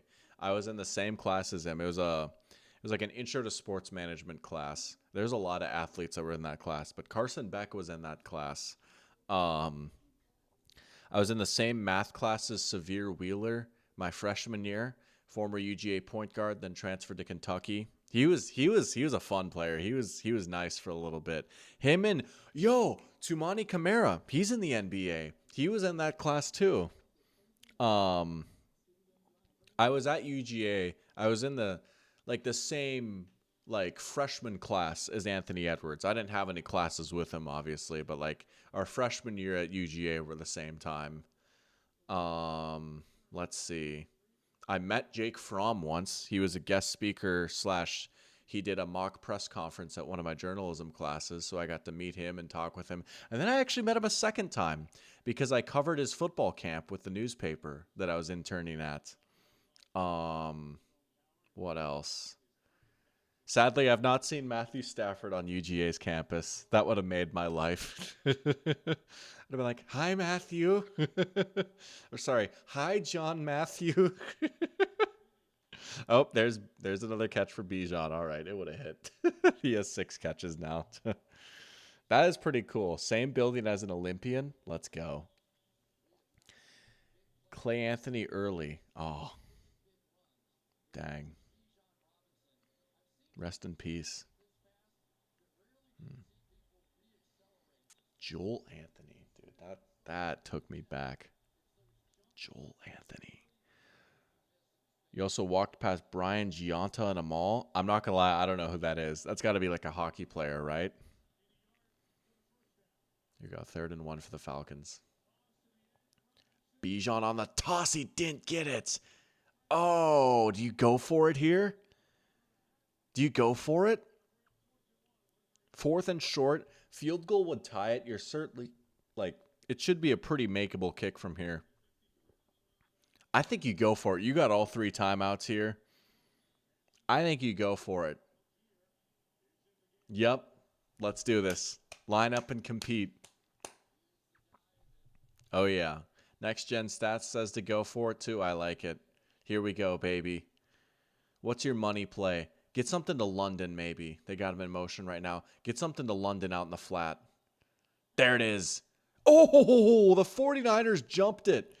They were thinking the same exact thing as me. Oh, what a play. Oh, it was that maybe. Oh, I'll have to watch that back and see if that ball needed to come out like a half a second early or something. I like the idea, honestly. Maybe you could say it was predictable because, like, I said that and then the 49ers jumped it pretty easily. Oh, I do like the idea of going for it on 4th down, though. That is a heck of a play. Oh, London still almost could have had it too, but man. But if you're the Falcons, right, you still do have all your timeouts. There's still plenty of time left in this game. Even if you hold them to a field goal here, it's still just a one-score game. You still got plenty of options here. But here comes CMC. Oh, I'm with you, Jack. He absolutely should be. I'm absolutely with you on that. Yeah, man. I mean, like, and you're right, Ron. Like, every year it's like, oh, is he going to fall off? He's injured. He's old. This is the year. Like, I don't know. And, like, he's, like, I would argue that, like, his time with the Rams, like, this is the prime of his career. Maybe not his physical prime, but, like, this is the best he's ever been, right? Like, that's the thing. Like, he keeps getting better or, like, staying good, at least, too, you know? Habs captain. Interesting. Good to know. But I think he should absolutely get in. Yeah, maybe not first ballot. That might be a bit much, but I don't know, man. He just and every good season he has now, even at like 37 years old, like he's only making his case better, you know? No, I see your vision with that, Jack, right? Like, I know people said, like, Russ has played his way out of the Hall of Fame, but I don't know. I think it's hard to play your way out of the Hall of Fame, right? Like, oh, yeah, they got it. Like, like, I get what you're saying. Like, maybe it hurt his legacy, but that also shouldn't take away from, like, how good of a player he was in Seattle, too, right? Like that shouldn't take away from, like, you know, the years where he had like 35 touchdowns and like stuff like that, right? Like, I don't know. I kind of get what you're saying, but I don't know. But I will say the post Seahawks days have been a little rough for Russ, and his game just hasn't aged super well. But I think you could certainly make the argument. Wait, Stafford comment. I run to him with a propeller hat and a giant lollipop. Yeah, like the little dog meme, right? The little puppy with the giant lollipop. Oh man. The Seahawks call you about trading for their starting QB, you gotta hang up the phone. Apparently. I guess we didn't trade Darnold, but you know. Oh wait, you mean, dude, I'm tripping. I think it's all about me. Russ and then Gino. That makes more sense. Yeah. Well, also apparently I had so many Geno stocks going into this year that I've kind of crashed. Yeah, but this might be the drive of devastation from the 49ers right here. That clock is ticking. I mean, again, if you're the Falcons, if you hold them to 3, that's not the end of the world. Still a one-score game, but we're getting to the point now where if the 49ers get into the end zone, you're kind of going up against it if you're Atlanta. Third down. Third down. Let's see. 31-0. Yeah, talking about the Raiders. Yeah, dude, it's looking mega over for them, honestly. I love Pete. He's an all-time great. No, you're right, Jack. Yep, like it's over for him, bro. He's not an NFL coach. I thought he was going to be a good hire. I like the staff he put together. I love the vibes around that organization going in. No, it's been a disaster. Like he's in over his head. Yeah. Yeah. It is tough. I mean, shoot, and like they could have like some of these other coaches that are like struggling in the modern game. I know it's college. Like, look at how big of a disaster Belichick has been at UNC, right? I feel like that one maybe we could have seen coming a little bit more, but still, like, it has just been a train wreck. Yeah. I think Pete honestly would be really good at like those. I don't want to sound mean when I say this, but like the best way I can think of it is like retirement home roles. Like you know, like when Bruce Arians stopped coaching, but then the Bucks like gave him a role within the organization. Like I feel like he would be good for something like that, right? Like if the Raiders like would be like, all right, bro, like let's just get you off the sidelines. Like you can still help with the organization, but like we need someone else patrolling the sidelines, you know. I feel like that would be a good role for him, honestly, if he wants to stay in the game. If he just wants to like retire and go fish at a lake for something or something, like by all means, like you should go do that instead, bro. Like you've earned it. Like go enjoy your retirement. But if he wants his retirement to like be working on the Raiders rebuild office, like go for that too, you know? Leslie Frazier. Oh, yeah. Oh, I could see that assistant head coach for a young guy. That would be a good role, too. Yeah, that's a great call with Leslie Frazier. How about Wade Phillips, too? I mean, technically he was the defensive coordinator, but like, if you ask Sean McVay, he gives a lot of credit to having Wade Phillips on his staff to help him out during his first few years with LA. That would also be a really good role for him. He still, if he wanted to, there would still be plenty of spots for him on an NFL organization, just maybe not a head coach. Whew. feel like the Belichick situation could be explained by talent disparities. I think Pete has looked a lot worse. I guess, yeah. UNC's been spending a lot of money. It's sugar baby. I mean, you're not wrong. Yeah. Belichick has been in the news a lot recently. What a life he's been living. Yeah. The Raven population, like Bud Grant. Oh, what a legend, Bud Grant. Man. Oh, okay. Okay. That was huge. That's a huge stop on second down. That'll back them way up. It's 3rd and 14 now. Holy smokes. That's a game-changing play right there. That might hold him to a field goal potentially. Oh, baby. All right.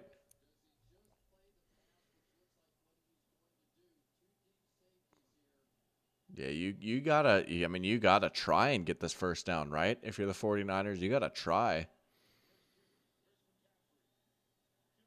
Oh, he got him. CMC over the middle. 3rd and 13, and they pick it up. A seed to CMC. What a game he's having. He's back, folks. Oh Lord, he's back. This is the best he's looked in a hot minute. Ho, ho, ho, ho. Wow.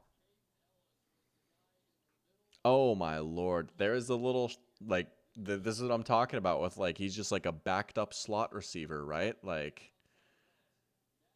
boom, ball out. Easy money. Kittle occupies so much space, he brings Caden Ellis over, and then you've just got CMC running one-on-one.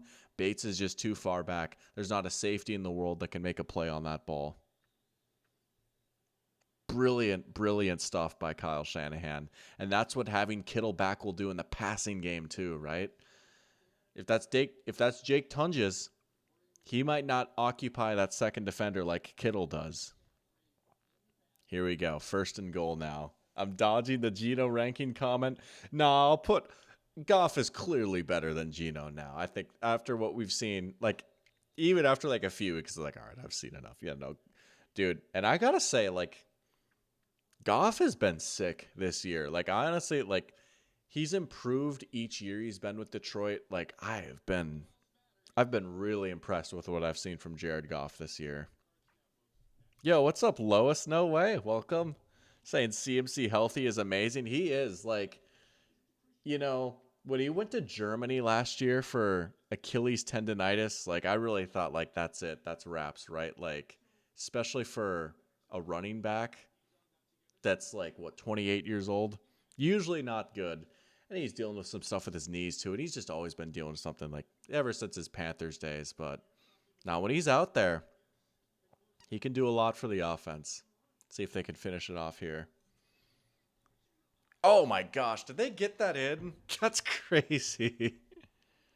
Yeah, that might be it. That might be it. That might be it. That's tough. Dude, how do they keep doing this? I truly don't get how they keep winning these games. Falcons have 10 points on the board. I thought it was going to be a field day for this offense.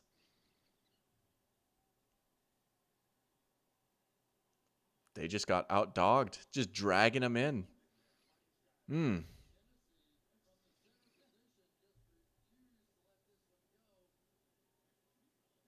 Look at the effort by the line. Love seeing that. Goff is clearly better than Geno. I know, yeah. Well, there was a point in my life where I thought I was a genius for saying otherwise.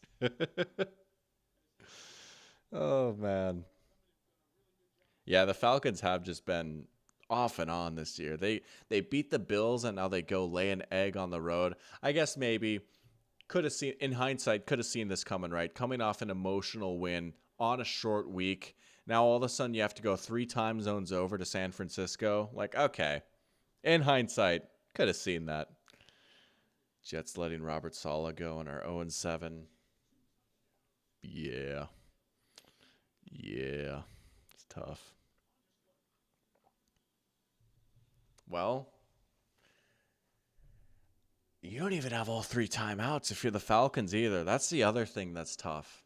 Oh, you don't even have all three timeouts. Yeah.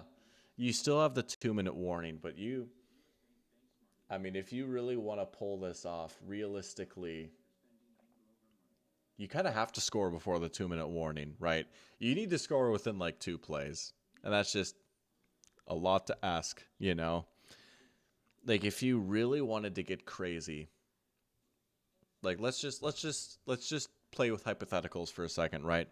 If the Falcons are going to win this game here, would you almost want to try and get like one big chunk play? This might sound stupid, but would you want to get a big chunk play, get into field goal range before the 2-minute warning, spike it to stop the clock, save your timeouts, and then try and kick a field goal before the 2-minute warning? Because then you're going to either need to bank on recovering an onside kick or getting another stop for that second possession, right? And you need 3 clock stoppages if you're going to do that. I don't know. Would you almost just try and like hit Pitts on a post or something, set up like a 50-yarder, spike it, kick it, and then try and get a stop? That might be crazy, but I feel like, I don't know. Am I crazy for thinking like if the Falcons are going to try and win this game, like that's what they should do? I don't know. I mean, either way, they have, according to ESPN, a 0.6% chance of winning. Like it's over. But yo, what's up, Brent? Good to have you in here. Let's go. Hey, Browns getting in the win column again today. Big one, right? Killing the Dolphins. Hey, I'm starting to see the vision with the Browns a little bit. They've still got a long ways to go. There's still a big rebuild ahead, like especially on offense. There's some work to be done, but that draft class looks so good, man. Judkins looks sick. Fannon's been great. Schwessinger's been great. And then you've got Garrett. You've got Mason Graham, who's been great. Like, I don't know.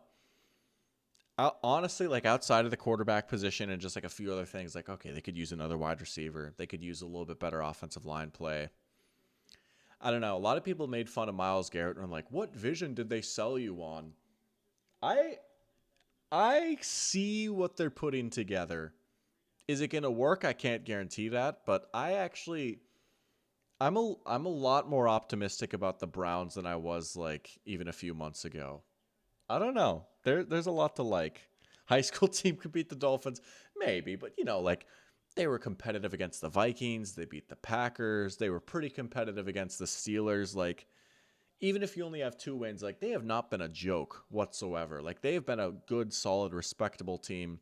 And it feels a lot more buttoned up than it did last year. Like last year just felt like things were off the rails. The defense was underperforming. Obviously, you had the whole predator at quarterback situation thing, right?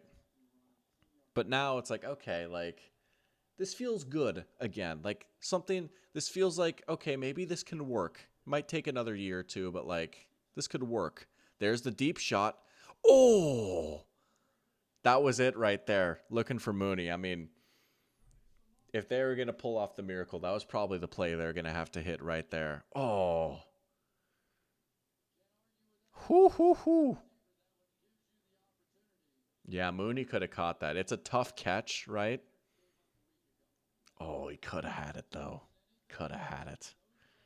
Miles but I think his game is going to age well just because he's so powerful. He might not have the ridiculous bend forever, but he should still be a very good run defender and power rusher for a long time.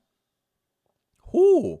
I mean, think about Khalil Mack, right? Like, his game has aged pretty well, honestly, right? Khalil Mack is getting up there. He's getting pretty long in the tooth, but he's had a nice run. He's still carved out a pretty nice role for him with the Chargers. Uh-oh, I'm missing a Jets comment now. Jets draft comment. I seem to be a coward now and I miss comments. Can I believe the Jets haven't had the number 1 pick since they took Keyshawn Johnson, and now we'll probably get it when there's no franchise QB in the coming class. Classic Jets. Yeah, that sounds about right. That is kind of tough. Hey, Mendoza's kind of nice, though. I like Fernando Mendoza a lot. He's probably my favorite quarterback out of this class. He's got, dare I say, I'm not saying he's going to be as good as him, but he's got some Jared Goff particles to him.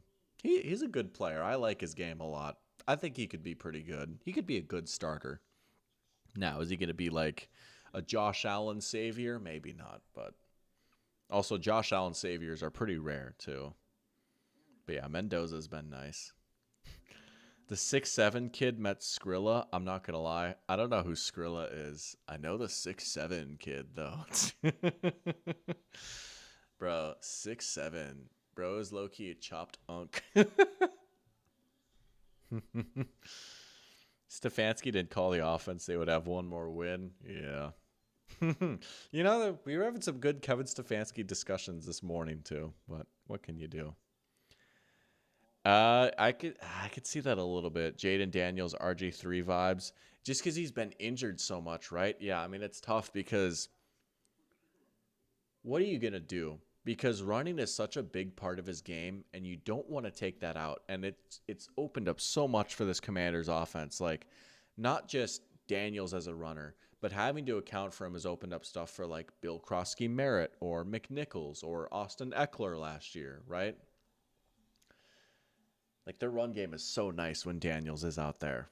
And it's been good with Mariota too, but like they really need that explosive running from the quarterback to really make things work. So you don't want to go away from that.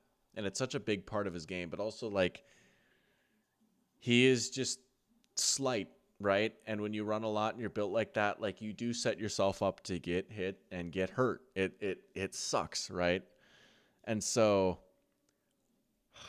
I don't know. I mean, he's banged up again. He got hurt a little bit last year. This is already twice now he's been hurt this season. Like a little bit. Yeah, I can see the comparison a little bit, but yeah, you could be I'm not gonna lie, I have no idea who Skrilla is. I No, I'm disappointing. No. ah. Ah. All right, Falcons. Can you pull off a miracle? Probably not, but you never know. Maybe Parker Romo's got an onside kick for us. Wow, Bryce Huff in the backfield. That's crazy. Bryce Huff making another big play. That's crazy.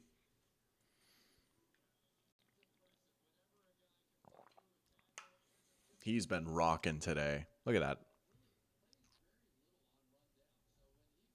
He is a pure pass rusher. Yeah, they're saying he plays little on rundowns. He is a pure pass rusher, but he's good at it. He's like a 3-point specialist in NBA, right? He's like the Steve Novak of pass rushers. What? What? Oh, okay. You know what? We've had our fun with Ron Torbert and his crew. That's a pro reffing move right there. Okay, well he's clearly out. Okay, well, but I see what he was trying to do. Throw the beanbag, right? The blue beanbag. Call it as a turnover on the field, and then if you really like, if it's not, you could just easily go back and change it. But you'd rather do that than blow it dead. That's actually a pro reffing move right there. I actually respect that call. I mean, it's pretty clearly. Well, I don't want to say pretty clearly, but it looks like a forward pass. Yeah. Yeah, but they can quickly reverse it, right? As opposed to if they blew it dead and it was actually a fumble, then you can't change it. Okay, I'm assuming a lot of this is a bit, right? I mean, I hope you guys. I'm not saying that he's as good as Tim Duncan. Like I'm not like Tim Duncan's like maybe a top 10 NBA player of all time. I'm not saying Jacoby Brissett is a top 10 NFL player of all time. Spiritually, he is Tim Duncan. And spiritually, Bryce Huff is Steve Novak. That one might be a bit more of an apt comparison, I think, caliber wise, but yeah, incomplete. Ron, your mic's not on. There we go. I love Ron Torbert.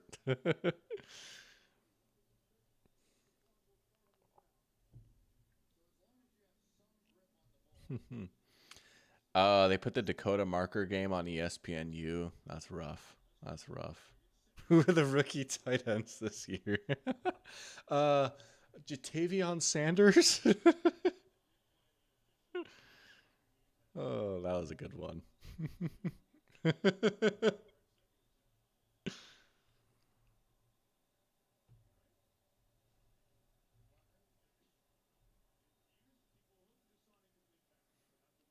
Hmm. Nothing but about Brissett is no. He's fundamentally sound. He's an unk. You know, he's got like an unk's game. Really, like he plays like an unk. Like also, is that a fumble? Is that wraps? We got a flag down too. You know, a Jacoby Brissett 8-yard out route. Jacoby Brissett throwing an 8-yard out route to Trey McBride is the same as Tim Duncan hitting a post hook. Uh-oh, Penix is shaking up. Oh, well, the Falcons are going to keep the ball at least. Illegal contact on Lenoir. You've had a soft spot for Jatavion Sanders since? Well, let's go. I'm glad I got you a little bit more on board with the Panthers. No, Browns Brissett was sick. You know, I've got a whole stinking video about him, right? He was a beast. And you know what? Don't sleep on Commanders Brissett either. He was good too. Commanders Brissett was good. It's kind of crazy how many times Jacoby Brissett has like been the best quarterback on his team. Yeah, we might see Kirk. What if Kirk won this game? What if Kirk comes in and they win? No, Penix is still out there. Okay. Man. Remember what Raheem Morris was saying about Kirk a few weeks ago? He was like, Kirk lost his job because he sucked. We're not even close to that with Penix yet. It's like, all right. Okay. Yeah. Yeah, so did the coaching staff. They're like, let's try Sam Howell for a full year. Yeah, it's so funny. Um, that year he was in Washington, right? Sam Howell ended up getting hurt. That's how Brissett came in. Whatever. This is just peak Brissett talk at this point. But Brissett comes in, and I remember seeing on Twitter, there's a bunch of Commanders fans that are like, oh, now Eric Bieniemy wants to run under center play action and do all this. It's like, yeah, because they actually have a quarterback that knows how to do that now. Sam Howell's not capable of doing that because he's never done that before. You can actually do that with Brissett now. Isn't that crazy? Oh, boy. Overshot him. It's not like Bieniemy didn't want to do that. They just weren't really able to. Hmm. Epitome of the 2020 Seahawks. Gave everyone a heart attack, but found a way to win. Oh, yeah. Oh, yeah. Oh, that Seahawks Vikings game in 2020. Ultimate heart attack game, except that heart attack killed me. Well, let's see if we can at least get a little bit of a stat pad going, maybe. They're not even in 49ers territory yet. They're taking their sweet time. Penix will just chuck it. Oh, that was almost a sick catch. Out of bounds. Man, the 49ers are about to go to 5-2. Good coverage by Lenoir on London. That's a great matchup on the outside. Been a pretty quiet game for London, honestly. He's had 4 catches the whole time? Yeah, that's right. The Seahawks did trade for Howell. Yeah, that's right. I think you guys got a better deal than that. Who ended up being the guy after Geno. Well, here we go. This is the game. So he's going to chuck it. Wow. All right. Well, the 49ers win. I guess the people were right. I questioned the people. I was like, why did the majority of ESPN users pick the 49ers? I'm a little surprised.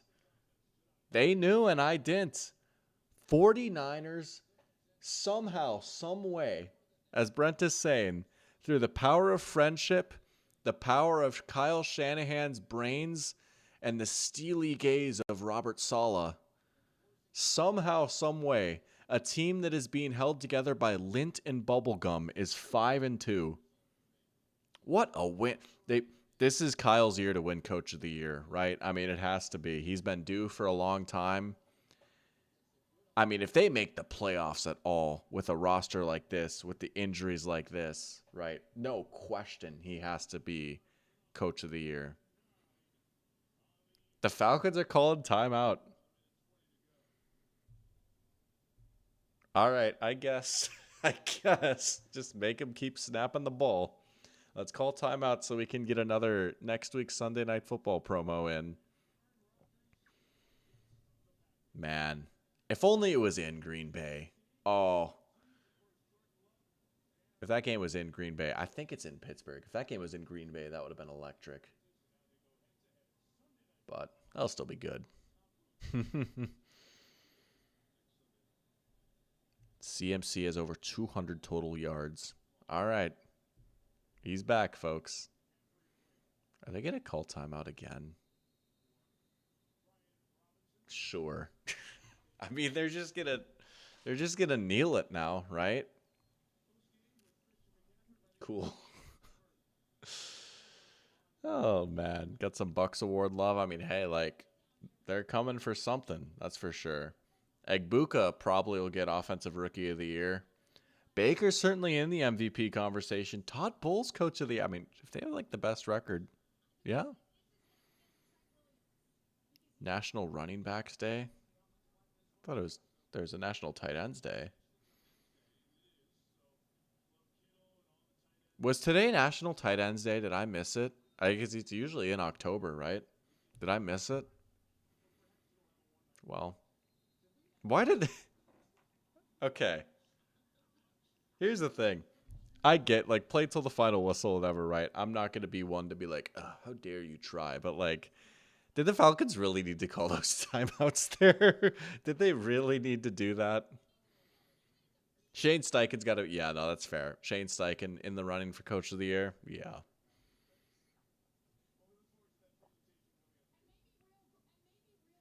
I don't know what else there's to say, man, though. Like, this team just keeps finding ways to win. They are 5-2.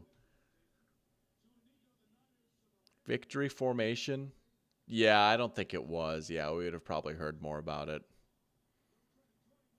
That's it, folks. Man, that is a tough loss for the Falcons right there, right? Coming off the high of beating the Bills, feeling like you still might have a shot. Now you're 3-3, you're third in the division. Some were saying going into the season that there was a chance that the Panthers would finish above the Falcons in the division. I don't know who that could have possibly been, but some were saying, watch out for the mighty Panthers. Anyways, that's the game. The horn sounds. That's all I've got for tonight. I appreciate you guys tuning in. As always, I don't have a full schedule yet for what I'm going to be doing next week, but I'll put something in Discord. I'll make a community post, all that good stuff. You guys know the drill at this point, right? But I appreciate you guys tuning in. Fun football Sunday, and shout out to the people that tuned into both streams today too, right? The ones that woke up with me and are going to bed with me. It was a good day of football today, so it was nice to go live, not just once, but twice. So once again, thanks guys for watching. A lot of fun. I'll see you guys all again soon. Don't know exactly when, but I'll keep you guys posted. But until then, y'all have a good night. Let's have ourselves a good week, shall we? Let's have a good Monday tomorrow. All right.